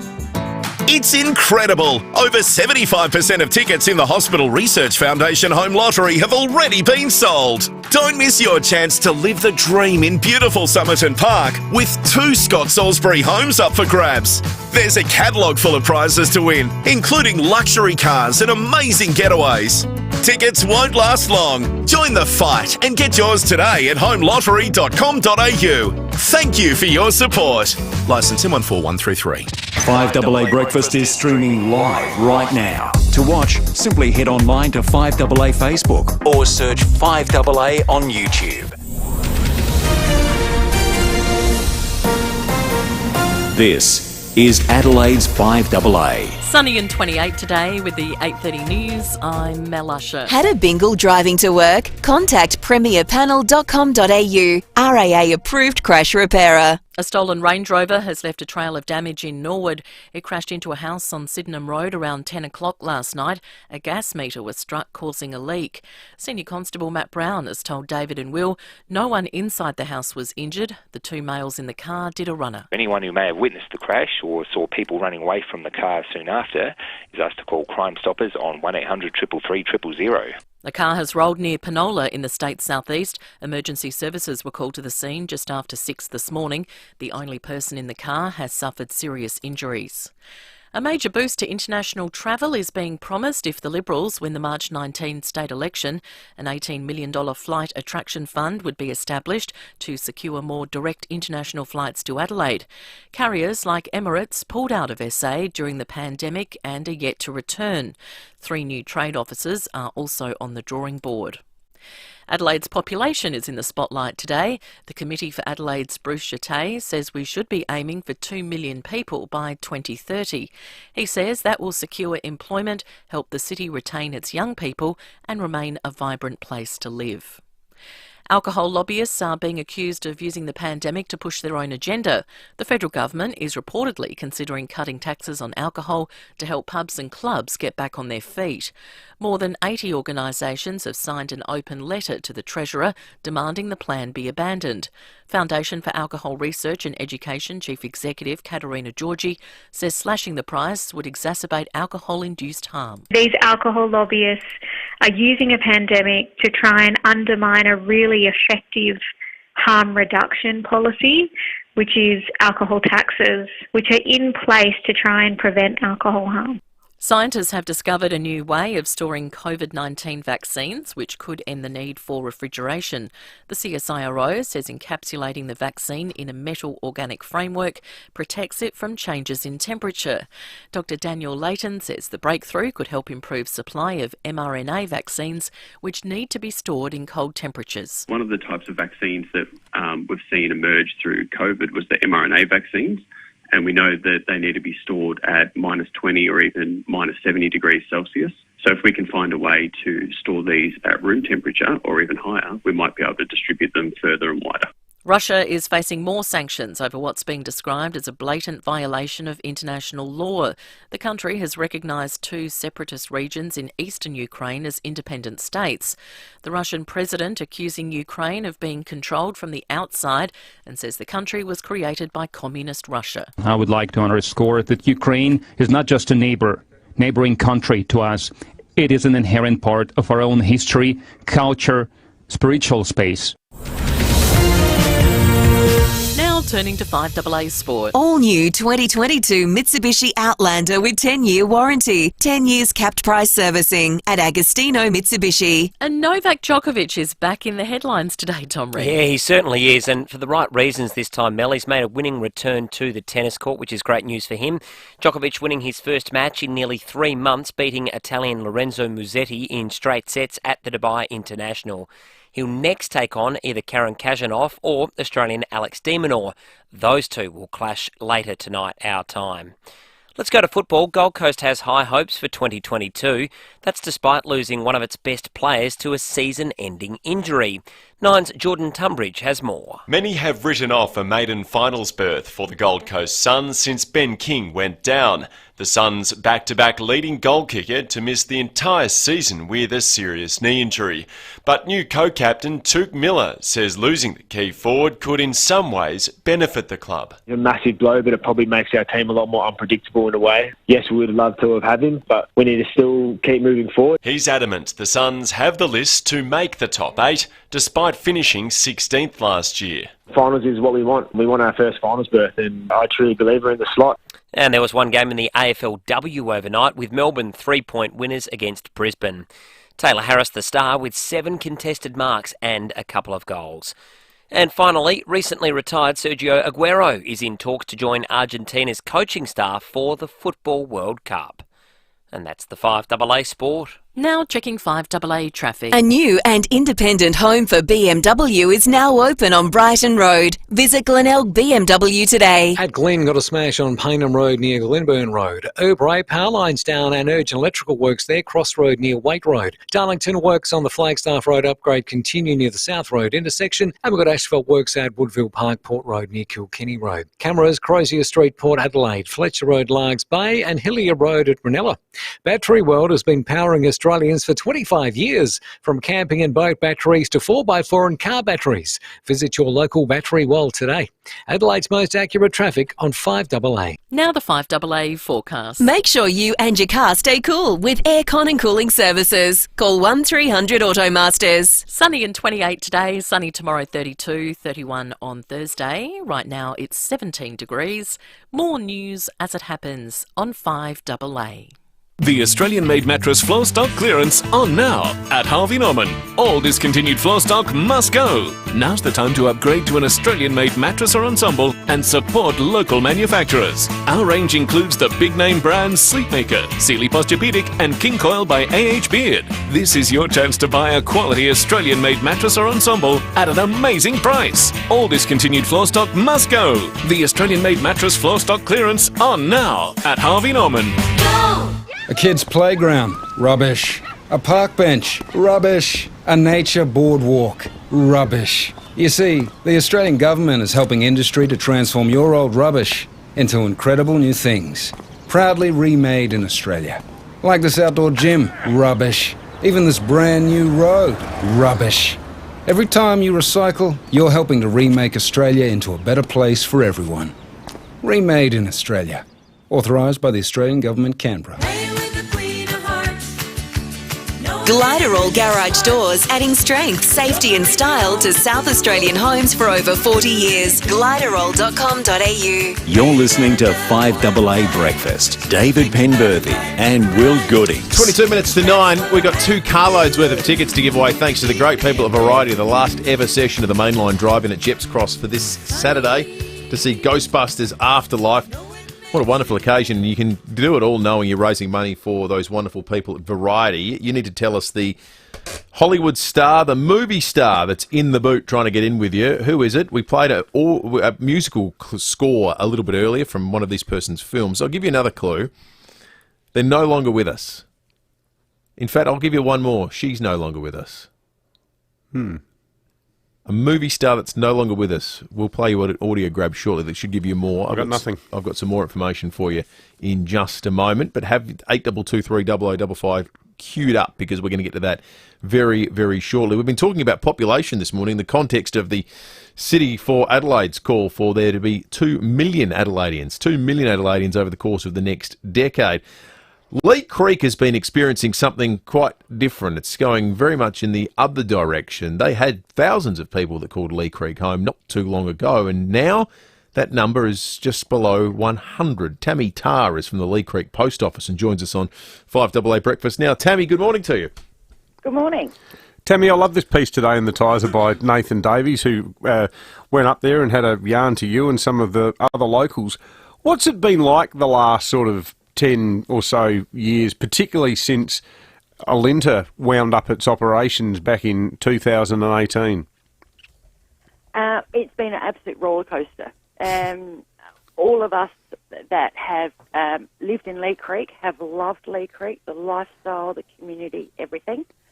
Then when Alinta left and most of the community had to leave for other job prospects, it was like a mass exodus after that, that first 18 months after mine closure, where people just left and families were split as they had to go and live in different parts of the state or country even. So it's been a really bizarre, surreal experience the whole time. And, to see the population go from about 480 at mine closure to now to, around the 100 mark was heartbreaking. Yeah. Did you ever think about leaving yourself, or were you always one of the stayers? Absolutely not. And I said to many people that, if the government did decide to bulldoze the town, well, they would have to be hit my butt with the gate on the way out because I wasn't moving anywhere. What do you love the most about it? Oh, look, my favourite is it's the whole region, to be honest, the whole northern Flinders area. It's just an amazing part of the country. Just the wildlife, the scenery, the people, the community. I don't see one negative, to be honest. I just love the place. Yeah. So, Tammy, what's it like when that many people move out of an area in such a short period of time? Are there lots of houses sitting around abandoned? Yeah, there are, unfortunately. And the government finally made a decision yes, we're going to keep the town. It was, it took them nearly 5 years to make that decision. So meanwhile, people were moving out, but they weren't refilling the houses, and they were, the houses are 40 years old. So they deteriorate pretty quickly when there's no one living in them. So they finally made that decision, and they've decided to shrink the town, which is a fair call because I doubt we would have another, 3,500, 4,000 people here like we did at the height of the mine. So I get that. I understand that. But, there's still a lot of interest for people to live in Lee Creek and own property here in Lee Creek. And I think they've underestimated how many people they really want to be here. So what would a house cost you there? Look, that's actually a confidential at the moment. Right. Is that's because it's government, the whole thing's government owned? Correct. Yeah. And basically, the people that are living here get first dibs, I guess you could say. Right. Yeah. Right. And then once that has finished, then everything will go out to the open market. So what's the future look like for Lee Creek, Tammy? What would be the industries that could sustain it? Is it largely tourism? Well, mainly, and particularly if our area gets World Heritage, which we're all gunning for, it would be amazing. And Lee Creek would be, a fantastic spot to be able to stay and explore that World Heritage area and explore the Flinders area. And, we've got so much to offer here in Lee Creek with the services that we've, are currently provided. Even though, the population is very little, we've still got the supermarket, we've still got the post office, we've got a pub, we've got a servo, caravan park, So is there much social life in the town? Like, is there a football club? Not at this stage, but I can't see that being the case for too long, particularly if we get the families move back to Lee Creek, because it's an awesome place to bring up children. Where do the kids go to school? There's not a school there, is there? There is, yeah. Seriously? We have an area school, and it has got amazing teachers, and the facilities are just top-notch. Wow. So it's an area school, so the kids don't need to go anywhere. They don't need to go to boarding school. It's all here waiting for people to move in. I'm just looking at it at the moment, sort of driving through virtually on Google Maps. The infrastructure's really good. Oh, absolutely. Yeah. It does need a bit of a tidy up, and like I said, the town is 40 years old and hasn't had a huge amount of maintenance done to it in the last, say, 5 years because the government was still humming and hawing as to what they were going to do. So sort of things were just put on a maintenance plan. So nothing major has happened. But now we're sort of towards the end of that process. We can actually start, okay, let's relax. Let's get on with our lives now and, make Lee Creek the place to go. Well, it's not that far from Adelaide, really. I mean, not by Australian standards. It's only 6 hours up the road. It's only 6.5 hours, which sounds like a long way for people. But there are plenty of really cool spots along the way to stop and have a look. And, it's an adventure to get here. Yeah, absolutely. And it's a good drive because you can go the Clare way, you can go the Port Augusta way. Absolutely. So there's so much to see and do on the way up and, up the way, through Hawker and Oru and Jamestown, if you're going that way, or the, Port Augusta. So, and it's also then sort of a gateway to further into the outback, up the Strzelecki to Inamenka, which is, currently getting sealed. So, that will open all that up to people as well. And, out to William Creek and Oodnadatta and all those really cool, exciting outback places. Tammy Tarr from the Lee Creek Post Office. I'd like to go up there with Kate and the kids and pop in and buy a postcard off Tammy. That was a great chat. Interesting component Thanks, of that report in the Tiser this morning too was that a lot of these regional towns are suffering population drain. I know, it's amazing. So Whyalla 1971, 32,000 people. Today, 21,000 people. Port Pirie 1971, 15,000 people. Today, 3,400. Renmark went from 6,300 to 5,100. Loxton went from 6,170 to 1,750. Snowtown went from 1,537 to 437. You know what's quite telling? The only thing I've ever bought off eBay is an old canvas map of South Australia, like the ones that they used for teaching geography in school in the 1950s. I've got it up on the wall at Aldinga. I love it. And two of the biggest, in terms of typeface, two of the biggest towns on the map, one is Peterborough. Oh, wow. And the other one was Woomera. Wow. Because Woomera at the time was obviously, the centre of the whole space thing, the 1950s, and the testing and so on. But Peterborough is listed as big as Mount Gambier because it was a huge railway town. And all that's obviously gone. And it's amazing how quickly it all changes. We're not talking now it's a dot on the map. We're not talking hundreds of years. No. Home to Phil Curry. 13 minutes to 9. Well, he left. He did. He's complicit. That's right. Let's give away some tickets to the last ever session of the Mainline Drive-In at Jepp's Cross. 56 years it was running. Every session, though, has been sold out. A lot of nostalgia. A lot of people wanted to get along. Thanks to Variety, though, our excellent friends there have got us some tickets. They've got a stake and they want to get as many people along as humanly possible because all the money spent there goes to supporting Variety, the children's charity, who we love partnering with for events like this. The movie is Ghostbusters Afterlife. You've got to tell us the celebrity, the movie star in the boot as we give away a carload of tickets, 2 carloads of tickets. We need more clues. All right, let's play a little bit of a very famous movie. We made it! We made it! Hip, hip, hooray! Oh, we sure put one over on them that time, didn't we, Miss? What a curious thing to have people shooting at us. We were surprised to see the African queen that didn't start shooting till we were past. I know it's dangerous in there, but it's the rate of We tried to get down the gorge. I suppose it's because the bullets sound like mosquitoes. I didn't believe anybody could. I felt like laughing at him. But we showed him. Hip, hip, hooray! Very famous actress. Very famous film, that one. Terrific movie. 82230055. You are totally stumped. No, totally stumped. We'll take some guesses, see if people have got it. There was an audio clue earlier of a musical theme from another massive film. Is Tom Duday allowed to enter? No. No, he's not eligible. He's a cheat code in this game. And in fact, if you're sitting within speaking distance of Tom Duday, you're also ineligible to win. When's the dude back? When the dude Orazio. When the dude abides. Orazio. Scott in Ranella East, good morning. Yeah, g'day, mate. How are you? Yeah, good, mate. Who do you think the Hollywood star is? I was going to go with Julie Andrews.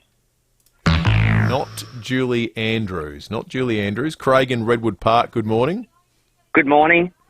Who do you think? My guess is Julie Garland. Another Julie, but it's not Judy Garland. Not Judy Garland. Let's go to Karen in Mawson Lakes. Morning, Karen. Some big names. Good morning. I'm Catherine Hepburn. Of course, it's Catherine Hepburn. The film is African Queen. Oh, yeah, great film. Humphrey Bogart. And earlier we played the theme to Guess Who's Coming for Dinner. Well done to you, Karen. You're off to the drive-in. Wonderful. Thank you. Excellent stuff, Karen. Well done. Thank you. Thank you. So the African Queen is the boat. The African Queen was the boat. That's right. Yeah. Sort of a grimy Bogart. Yeah, that's right. In his denim hat. That's right. Covered in grease. A terrific film. Guess Who's Coming to Dinner is one of my favourite films. I love that movie. That was the theme we played a little bit earlier on. Yeah, right. All right, let's check. Spencer Twitty. Let's check traffic.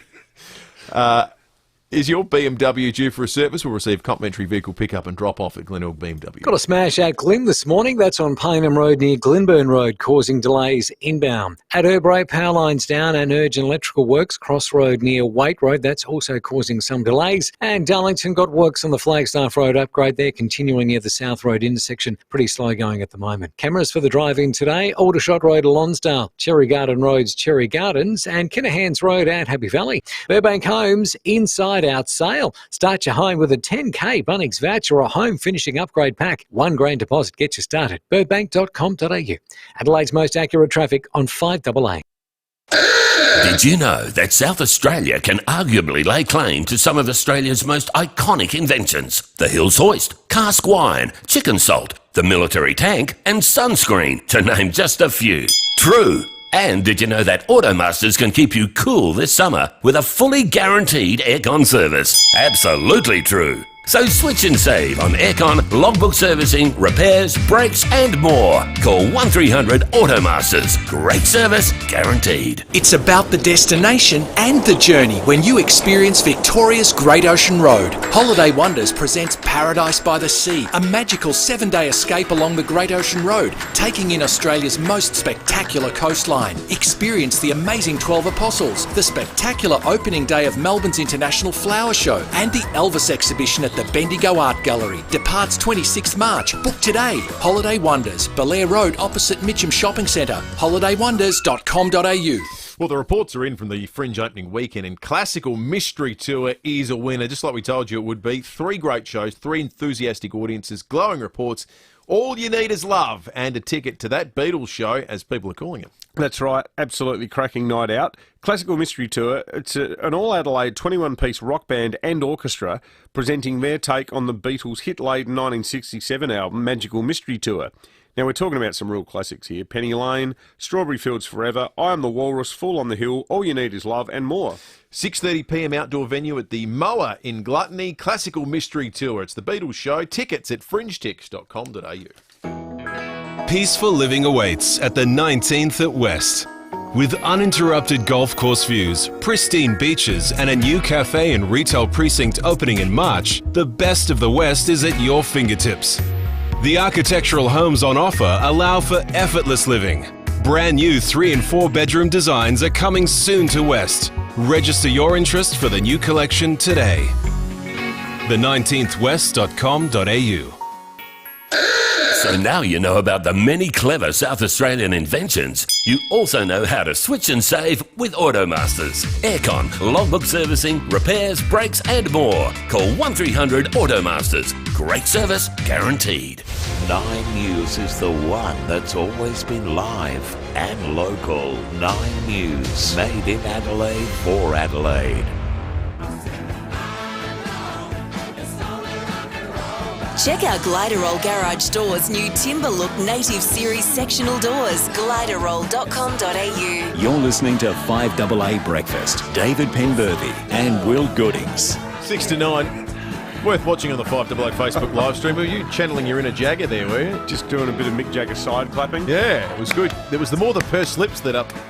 When David does the side direction, clap, yeah, you got to go. Hang on, I'm going left. No, I'm going right. If you're ever lucky enough to be in the room when David does the Mick Jagger side clap, it's the moment he locks eyes with you and purses his lips. That's right. It's really quite. It's all in the lips. Haunting, as Mick himself would say. Exactly. All right, let's have a look at the fuel situation out there. Which I tell you what, based on what's happening in Ukraine, there is expectations that things are going to head northward for petrol prices very, very soon. A new and independent home for BMW now open on Brighton Road. Visit Glenelg BMW today. Still in the mid-$60s at the moment, which is pretty reasonable. Here are the cheap places. Liberty Port Road, Woodville, $1.61.5. The Liberty Marion Road, Marion, $1.61.5. Liberty Hampstead Road, Clearview, $1.61.5. Also, diesel, high $1.70s, and the cheapest we found was out north at the United Main North Road, Paraka, $1.68.9. It's time to go behind closed doors thanks to Aussie Fast Transport Solutions. They're looking for subcontract drivers right now. Call 13 13 64. That's 13 13 64.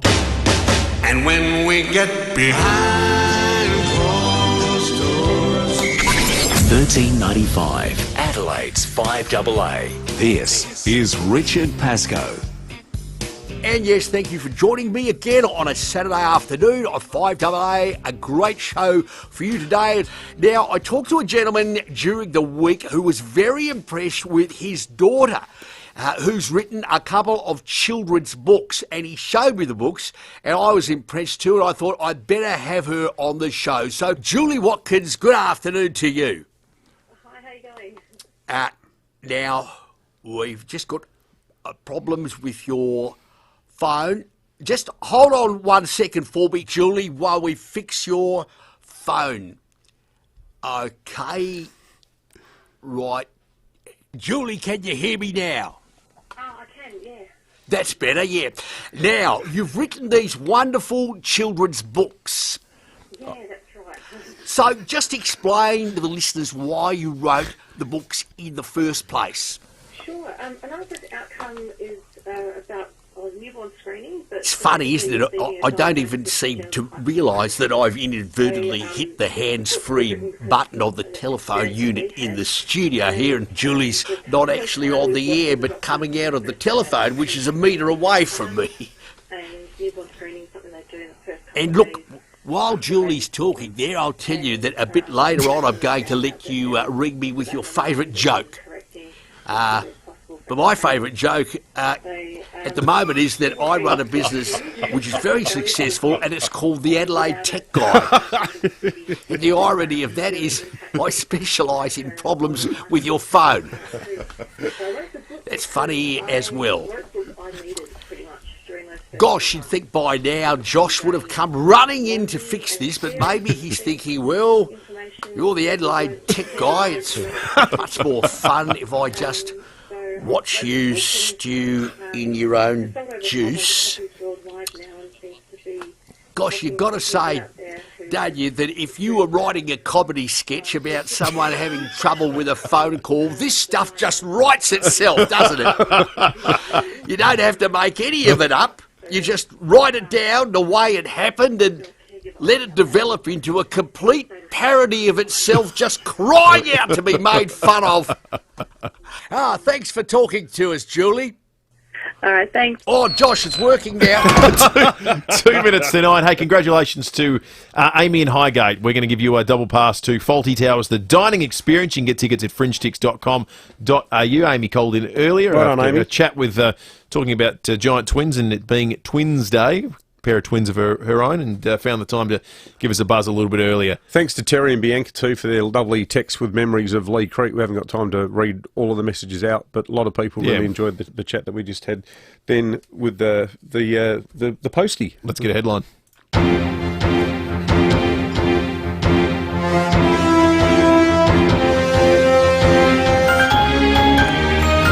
Insane in the Ukraine. Mad Vlad rewrites history in marathon rant.